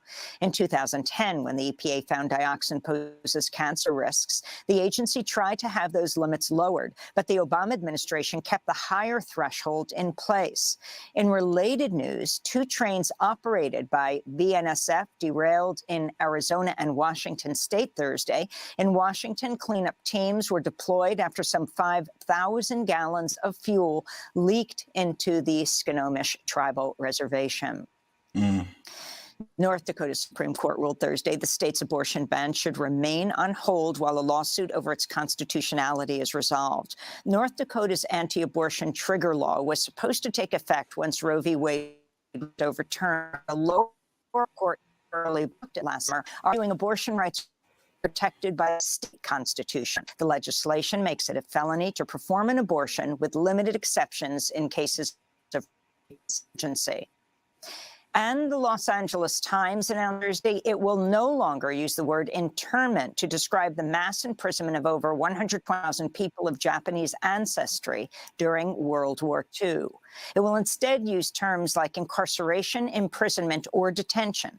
It's the latest step taken by the paper to rectify the harm it caused during the war when it called for the incarceration of Japanese and Japanese Americans.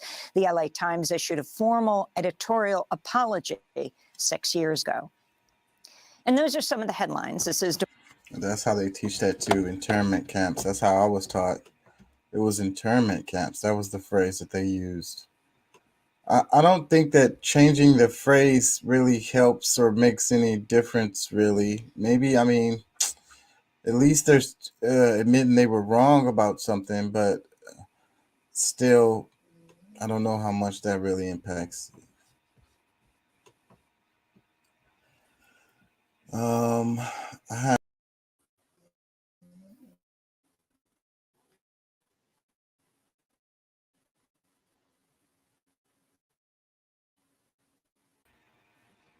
apologies. I'm pressing too much buttons.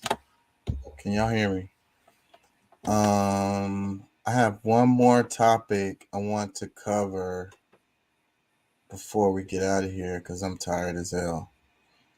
It's the one about Taiwan, the gray zone. Did y'all see the video? I shared it in the group. The gray zone. It says, is the U.S. planning for the destruction of Taiwan? So it was a tweet. It began as a tweet, a tongue-in-cheek tweet, but then it went viral and government officials started reacting to it. So it must have struck a nerve. It was too close to truth, obviously. And the guy just kind of pulled it out of his ass. So this is and then this kind of goes back to what we were talking about with the tech war with China. And Taiwan is is where the chips are coming from. So that's our reason for having any concern with Taiwan. It's because of the chips.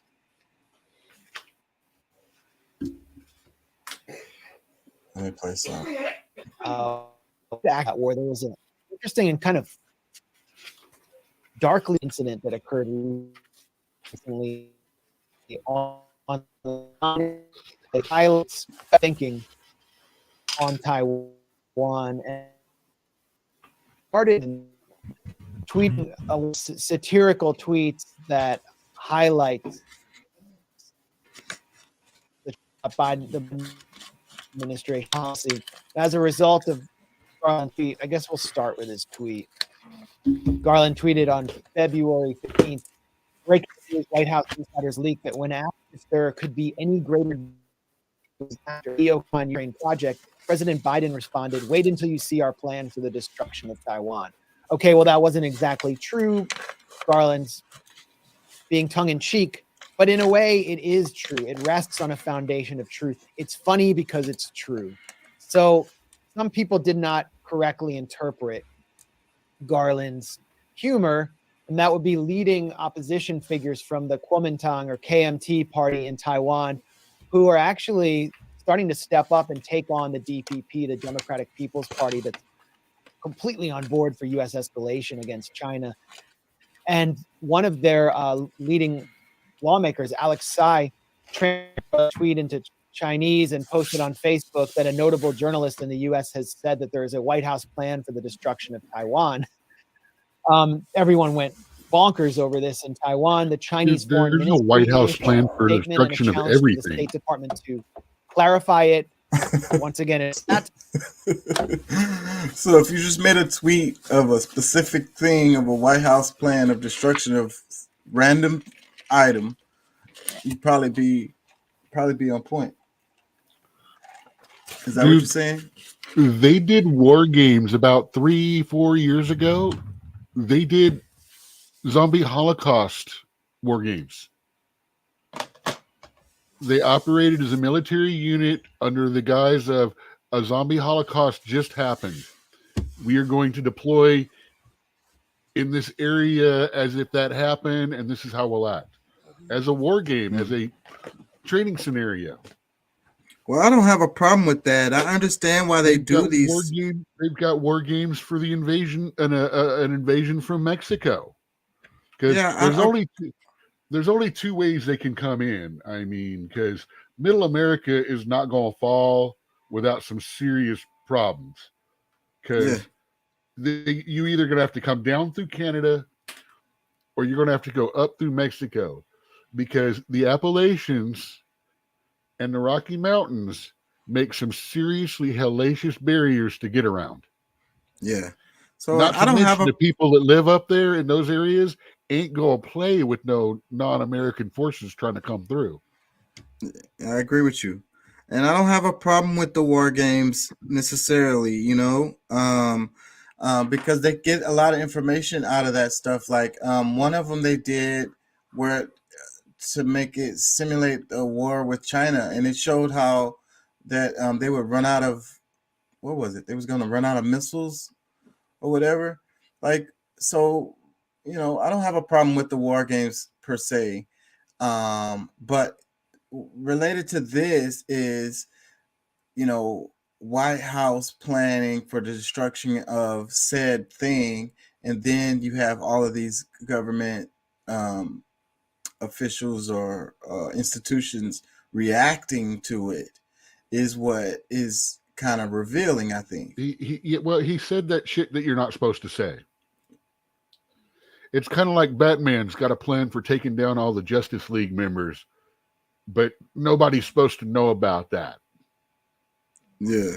I mean, and you're not going to tell me every single friggin' country that is a major or minor power in the world does not have some sort of oh shit scenario built already.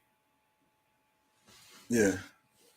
And if they don't, well, that just shows why their leadership is not that good.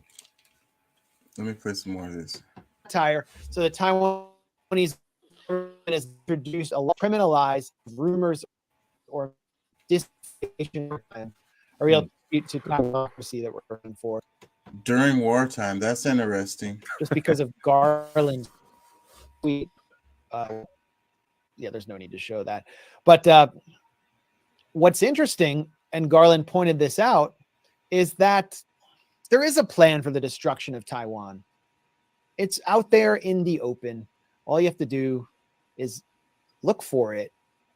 Center for International Policy, which conducted a war game earlier this year in January on a potential conflict between the United States and Chinese militaries over Taiwan. And it basically started with a Chinese amphibious invasion of Taiwan that the U.S. seeks to repel. This was funded by the Smith Richardson Foundation, by the way, which sponsors so many militaristic think tanks and neoconservative endeavors in Washington. So it's not exactly, their findings are not exactly going to be slanted against the U.S. military.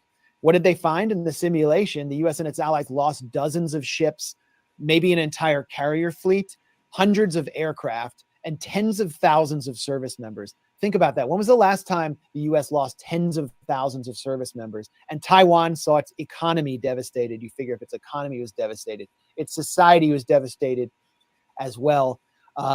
This article that I highlighted from Air and Space Forces actually called in an expert who said that any conflict between the U.S. and China would lead to a massive change in the way that Americans live and see their country because of the existential crisis that it would produce. And then you have the U.S. Army War College, which produced a paper in late 2022. This was kind of buried in the paper, but some close readers found this, and it said they were advising the Taiwanese government to commit economic suicide in order to repel a Chinese invasion of Taiwan, that if news of an invasion arrived, Taiwan would destroy its main superconductor factory and thereby destroy the most important chip maker in the world and China's most important supplier, to make an occupation of Taiwan untenable and unappealing. But that would be the end of Taiwan's economic claim to fame, which is being the world capital of superconductor production. So that's what the U.S. military and its finest minds have in store for Taiwan. And yet, the Democratic People's Party of Taiwan has openly welcomed. They tweeted today that they openly welcome a $619 million weapons sale from the Biden administration to Taiwan. So they're openly welcoming this. And so Garland was right in a way. And the war of words over his tweet, although it was a satirical tweet, cannot be dismissed as a war over disinformation or a misunderstanding. It's where we're heading right now as the U.S. and its military speak much more openly than they ever have before about a war with China, as Keith said. Yeah. Meet the Press featured the Center for New American Security's war game last year. I put the clip there if you want to play it. And there's another clip we can play too of Nicholas Burns, the U.S. ambassador to China, this week admitting what all this is about. He says that we're the leader in the Asia Pacific region and China needs to recognize that. That's what all this is about, pretty much. Let's take a listen to Nicholas Burns. Our American position is stronger than it was 5 or 10 years ago. It's the strength of our alliances. It's the strength of our private sector. It's our innovative capacity and our R&D capacity, which comes from our research institutions and our big tech companies. And I do think that the Chinese now understand that the United States staying in this region, we're the leader in this region in many ways, and that we want a future of peace with China. We don't want, as President Biden makes clear every time he talks about this, we don't want conflict, but we're going to hold our own out here. And I feel optimistic. I'm just concluding my first year as ambassador about the American position in the country and in this region. What do you say? I say, there's that, we want to maintain the whole time he was talking, I was waiting for the word or to come out, but he finally says it. We want to maintain peace, but yeah. And then he went on. You did catch that veiled threat there. That's why freaking people are getting pissed off at America right now. Yeah. Because of that way of speaking. Right. And because then he said, we are the leader. We're here whether you like it or not. Right. We're not going to go away. And we are the leader. We're going to be here peacefully, but and we are running this region. Flashback to Putin and hey guys, I don't want to pull the trigger, but And, you know, and that is and a it's veiled threat. and it's Whether way it over comes from there. us, the good guys, or the bad guys, it's a veiled threat. And we're like, yeah, we're the leader over here in this region. It's like, so the Americans is like they have this attitude of we're the leader everywhere. We're the leader of the Well, world. I'm not going to start the fight, but I will end it if I have to. Fuck Yeah, you. like You're still a it's like fucking bully. I'm the leader. So like, if you either accept that or else. No, I will give him a credit for saying a leader and not the leader. I will give him the credit for saying that. Yeah, that's what they said too a little bit. Let me play some. So I love it. So he says, we're the leader in this region. And then there's a little bit of a pause. There's a little bit of a pause, a small. And then he says, he qualifies. He says, in many ways. And I don't think he initially meant to say we're the leader in this region in many ways. I think he meant to say the leader in this region. And then he realized to himself, oh, it doesn't sound so good if we're declaring that we're the leader in this region. So let me qualify that. Let me water that down a little bit and say in many ways to make it more palatable. But that is right there. He did say how a the US is leader, the not the leader. I This is was the U.S. listening. I ambassador to listened for that China declaring that his country is leader in China's region.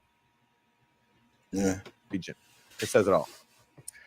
We remember John Bolton, I mean, NSC director to Donald Trump, and war-crazed walrus said that the U.S.'s policy towards Venezuela, Nicaragua, and Cuba was a Monroeist policy, drawing on the Monroe Doctrine, which declared that all of Latin America was the backyard of the U.S. and it would not allow foreign interference there.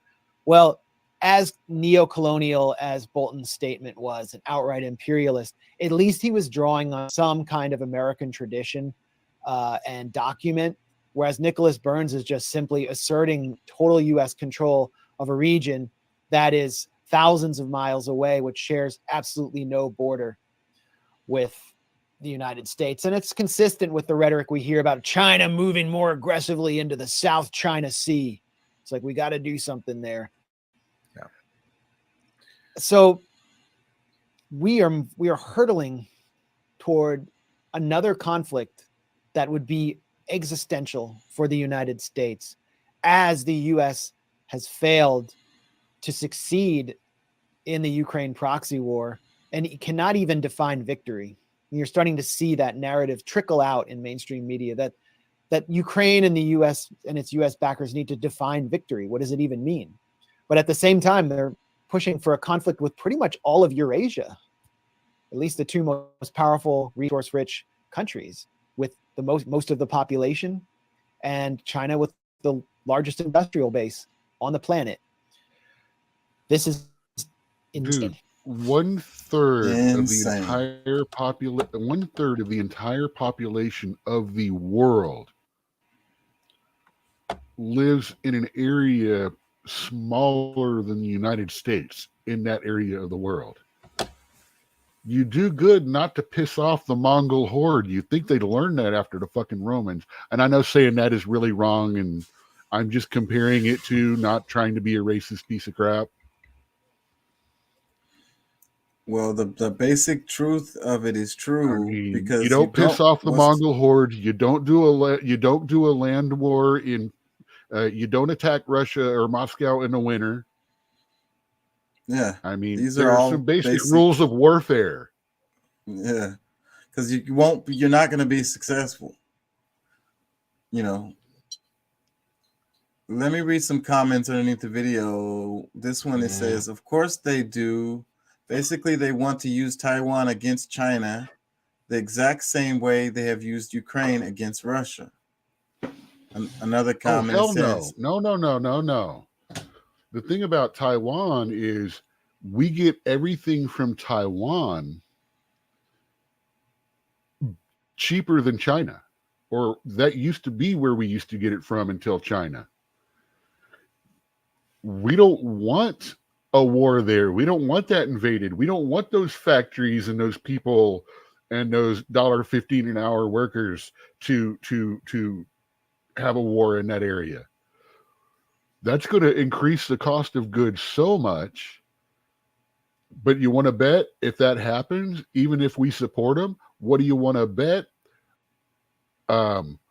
Alibaba and Temu and Wish are still going to be shipping to us and taking our money. They'll find a way.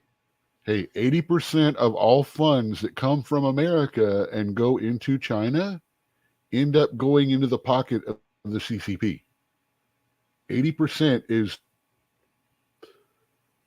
it works, and they're making, that's one of the reasons why we're not supposed to send money over there if we're not buying something. Well, wait, I'm thinking Venezuela. China's not that high, but a large portion, I think they're at about a 60 or 70% tax rate. Say your money comes from another country. They tax you higher on it than if you had made it within the country.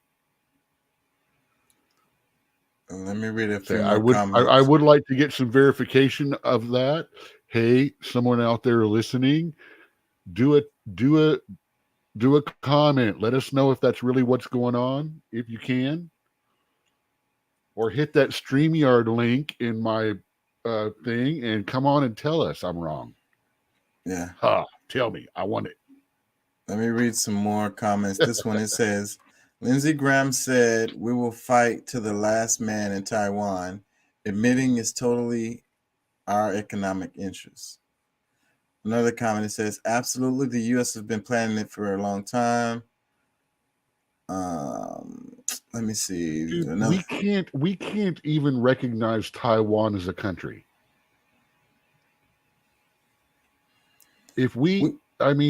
A lot of actors are getting smashed right now because they're saying, "Hey, yeah, I went over to Taiwan. It was a great country. It was beautiful."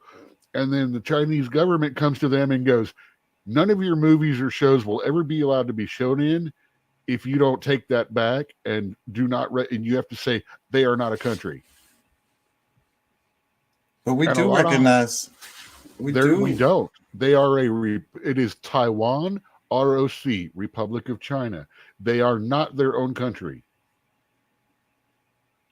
Well, if you say they are, you get in trouble with the Chinese government. Yeah, I know that's true. Let me read this comment. It says, "It's not only Taiwan that is going to go up in ashes if the U.S. government is going have its way in the Indo-Pacific. In the PH, the U.S. military presence has gone up dramatically. The U.S. military is using more and more land in the PH, and one thing you can be sure of, they are definitely not building Disneyland or theme parks on the real estate they are using here. Moreover, with the PH being part of the U.S. military's first island chain strategy to encircle China, I'm concerned about the kind of weapons they are going to be positioning here on PH soil against China. Furthermore, the U.S. government has a neither confirm nor deny policy of the presence of tactical nuclear weapons of any of its military bases on foreign soil. Last year, there was a report published from a U.S. government-funded think tank with the title Ground-Based Intermediate-Range Missiles in the Indo-Pacific, assessing the positions of U.S. allies in the region. To make a long story short, this gives the public a peek of what U.S. intentions are, and that is for an offensive missile system to be deployed in the Indo-Pacific. And it looks like this is a wet dream coming true for the Warhawks in Washington, but a nightmare on the horizon that Filipinos may have to face when their country will be at the receiving end of a Chinese attack in response to the presence of U.S. tactical nuclear weapons on PH soil aimed at China.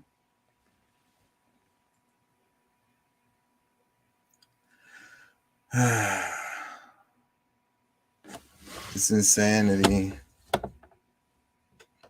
I think what you were saying before about the fear. Well, let me read this comment, then I'm going to say what I was going to say. It says, "Every time I talk to another human being here in Australia, I realize how closet racist everyone is. It is if no one has actually ever talked about the state of things from another perspective to them before. That to have a different point of view is just insane, yet their perspective only leads to one thing, through fear to war. Thanks, Max and Aaron. What you were saying, Doc, and I've been thinking about it. It's like it's the fear of the war that is the power, right? War is outright war is bad, but the fear of war makes people billions, makes people rich. I believe that's close to what I said. Yeah. I actually that one actually came off the top of my head and I didn't write it down anywhere. But I remember it too. That one resounded with me. Yeah, that definitely resounded with me because I think it's true. And so it's the threat level red thing, you know, and you know, threat level orange. Yeah, so not quite at the edge of war, not quite, you know, we're not sharpening the pitchforks, we're not loading the guns, but we're stocking up. So when people we're are building so scared, shelters, we're buying rations, we're getting ready because it could go bad. Right. So then people are scared because it could go bad. And then that puts people in positions where they make bad decisions, or they can be controlled, or it allows them, like you say, to make money. It makes people about to get locked down for 2 weeks take 114 rolls of toilet paper off the shelf and take experimental shots and you know, practice social distancing. Well, there's some people that need to be socially distanced for a while ago. But Yeah. social distancing, I get. But you know what? I don't care what store I was at. I would not stand on that red X. I know I had a problem with that shit. Now, I grew up watching Roadrunner and Coyote. I know better than to step on that red X. I'm telling you, man. And it's just like a social experiment. It's a psyop, and it's just like, and then it's a experiment in totalitarianism. It's just like, stand right there.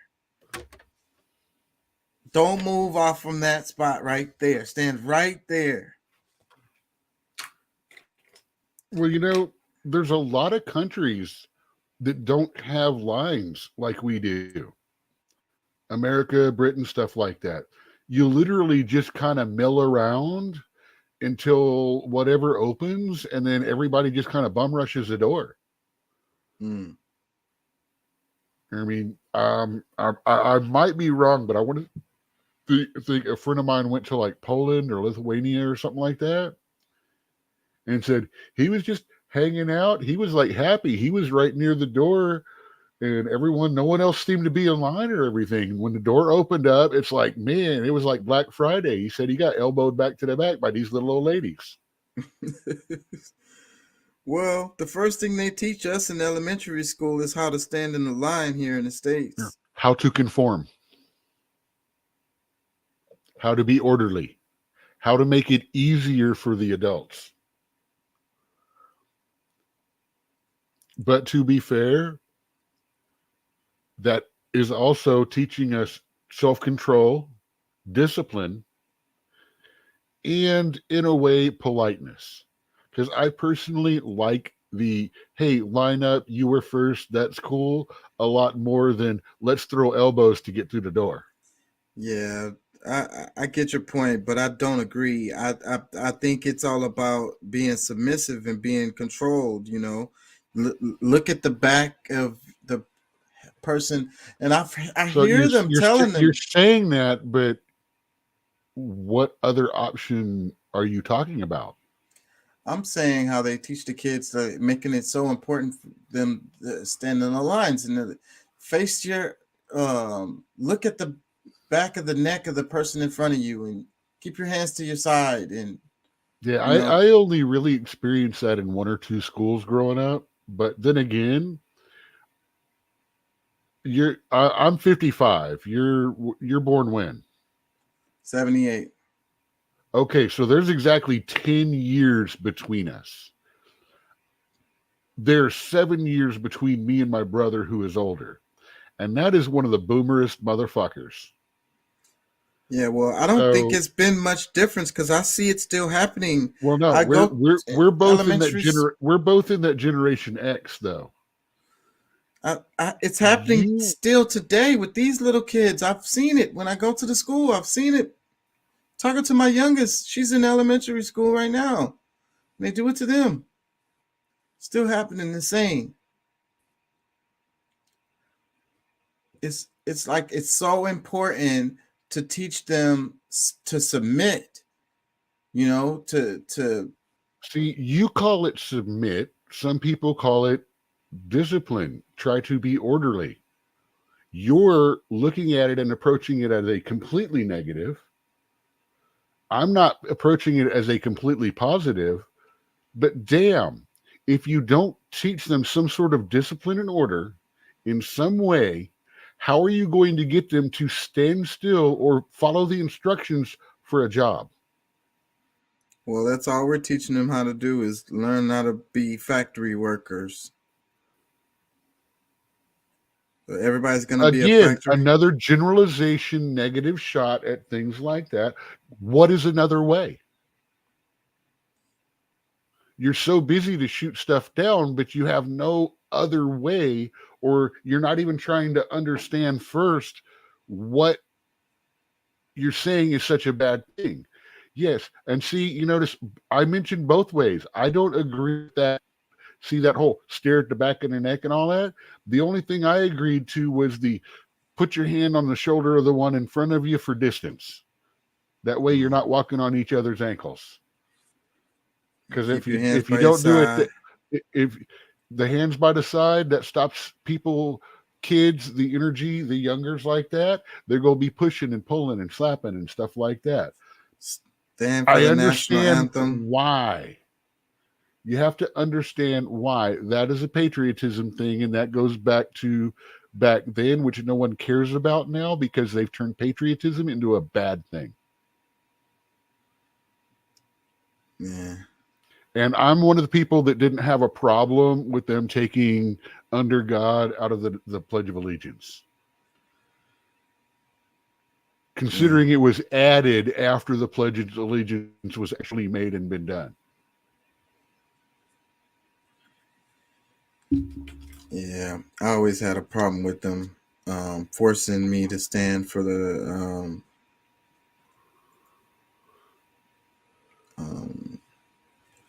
dang, my brain is not working. I'm tired. The allegiance, but why? Why did you have a problem with it? The problem was because what if I didn't want to stand? I don't have no option. Okay, so in other words, it was about you. It was about me and how I feel in that moment. What if I don't want to stand? I just don't want to be told what to do. Right. It was rebellion. I don't want to be told what to do all the time. Well, that's just it. It was rebellion. It wasn't based on any real logic or anything like that. It was just based on how you felt. Yeah, that's it.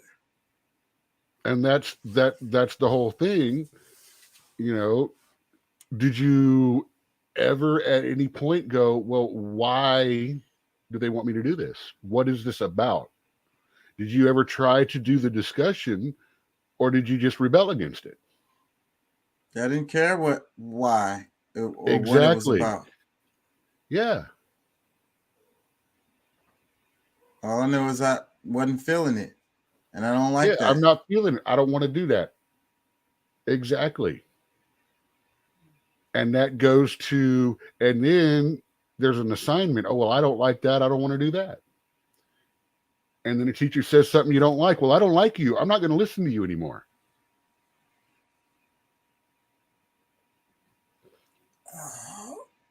There's a reason. You have to understand that going all the way back. Never mind. I agree with a lot of what you're saying, but at the same time, one, you have to come with the question of why it's being done, what's being done at certain ages. Two, a lot of bad habits have been carried on from the early days of teaching. Back I mean, okay. Okay, here's something that we need that's really interesting. If you take a picture of a shopping center 100 years ago and put it next to a shopping center today, can you visualize the differences you see in the way it's built, the lighting, and all of that?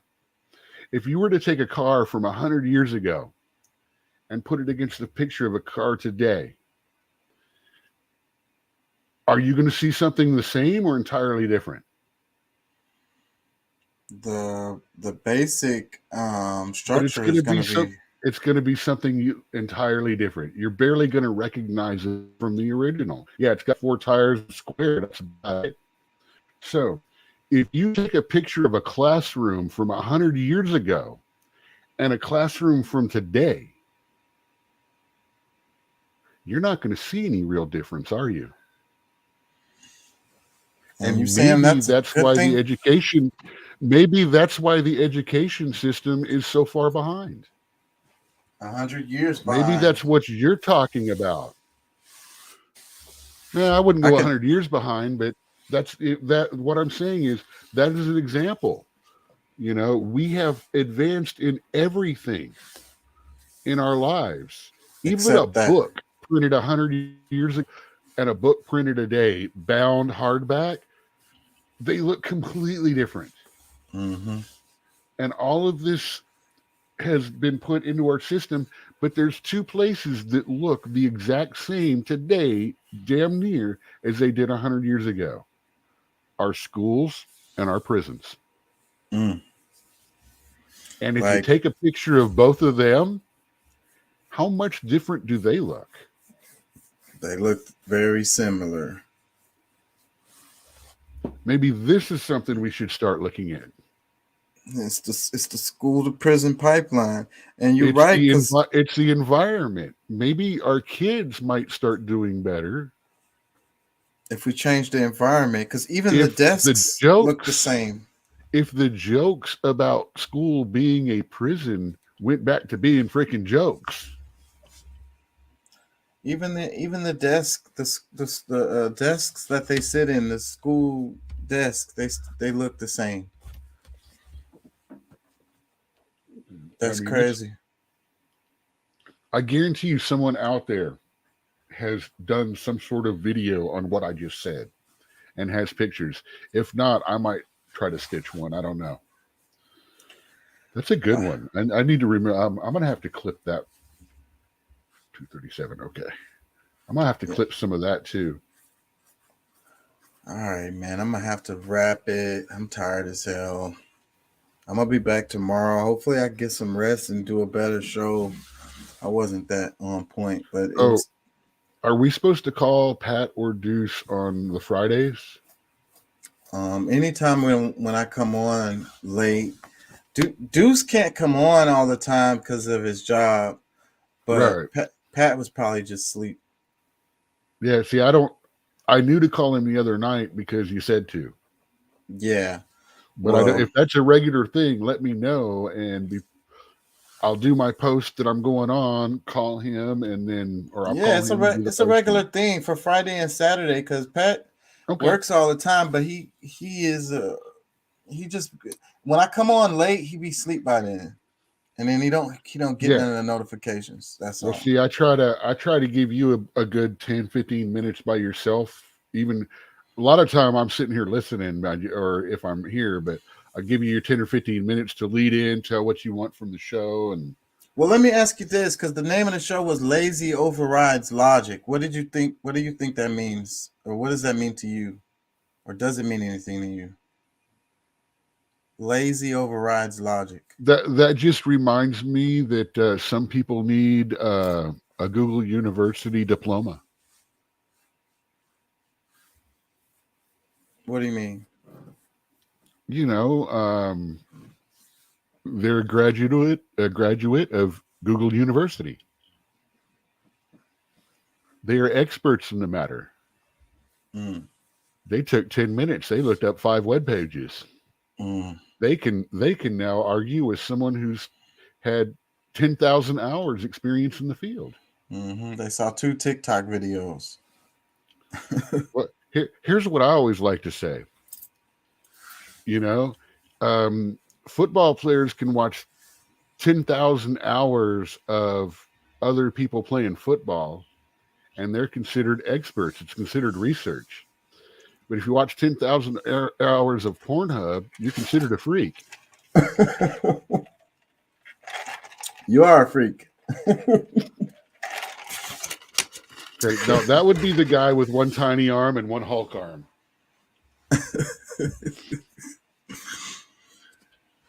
Yeah, man. I'm gonna have to wrap it. I'm tired as hell, and I gotta be to work in the morning. I work another double tomorrow. Hopefully, I can get some rest.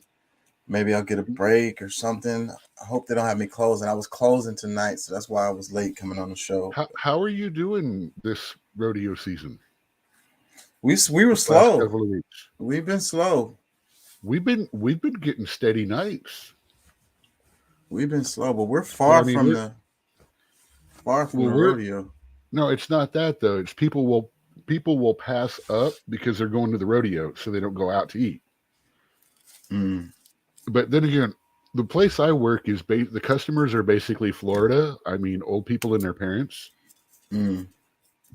So a lot of them don't end up going to the rodeo, or have some event they do on the rodeo committee, and they go and do that, and then 6 or 8 of them come and do a rodeo dinner after or before for planning.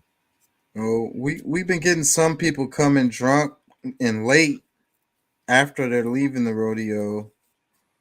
Coming in the restaurant late and they're already drunk as hell. Oh, we got old people hours. I love desserts and shit like that. Yeah, we're 9 o'clock on Friday, Saturday, and 8 o'clock the rest of the week. I wish it was like that. We close at 11 on Friday and Saturday. That's why it took me so. And I was closing tonight, so I couldn't get out of there till 11. I hope I'm not closing tomorrow. I'll be getting out of there at 11 again, or past 11. But anyways, peace and love. Thank y'all for joining. Thank y'all for listening. We'll be back tomorrow, hopefully with better stuff. All right. Peace.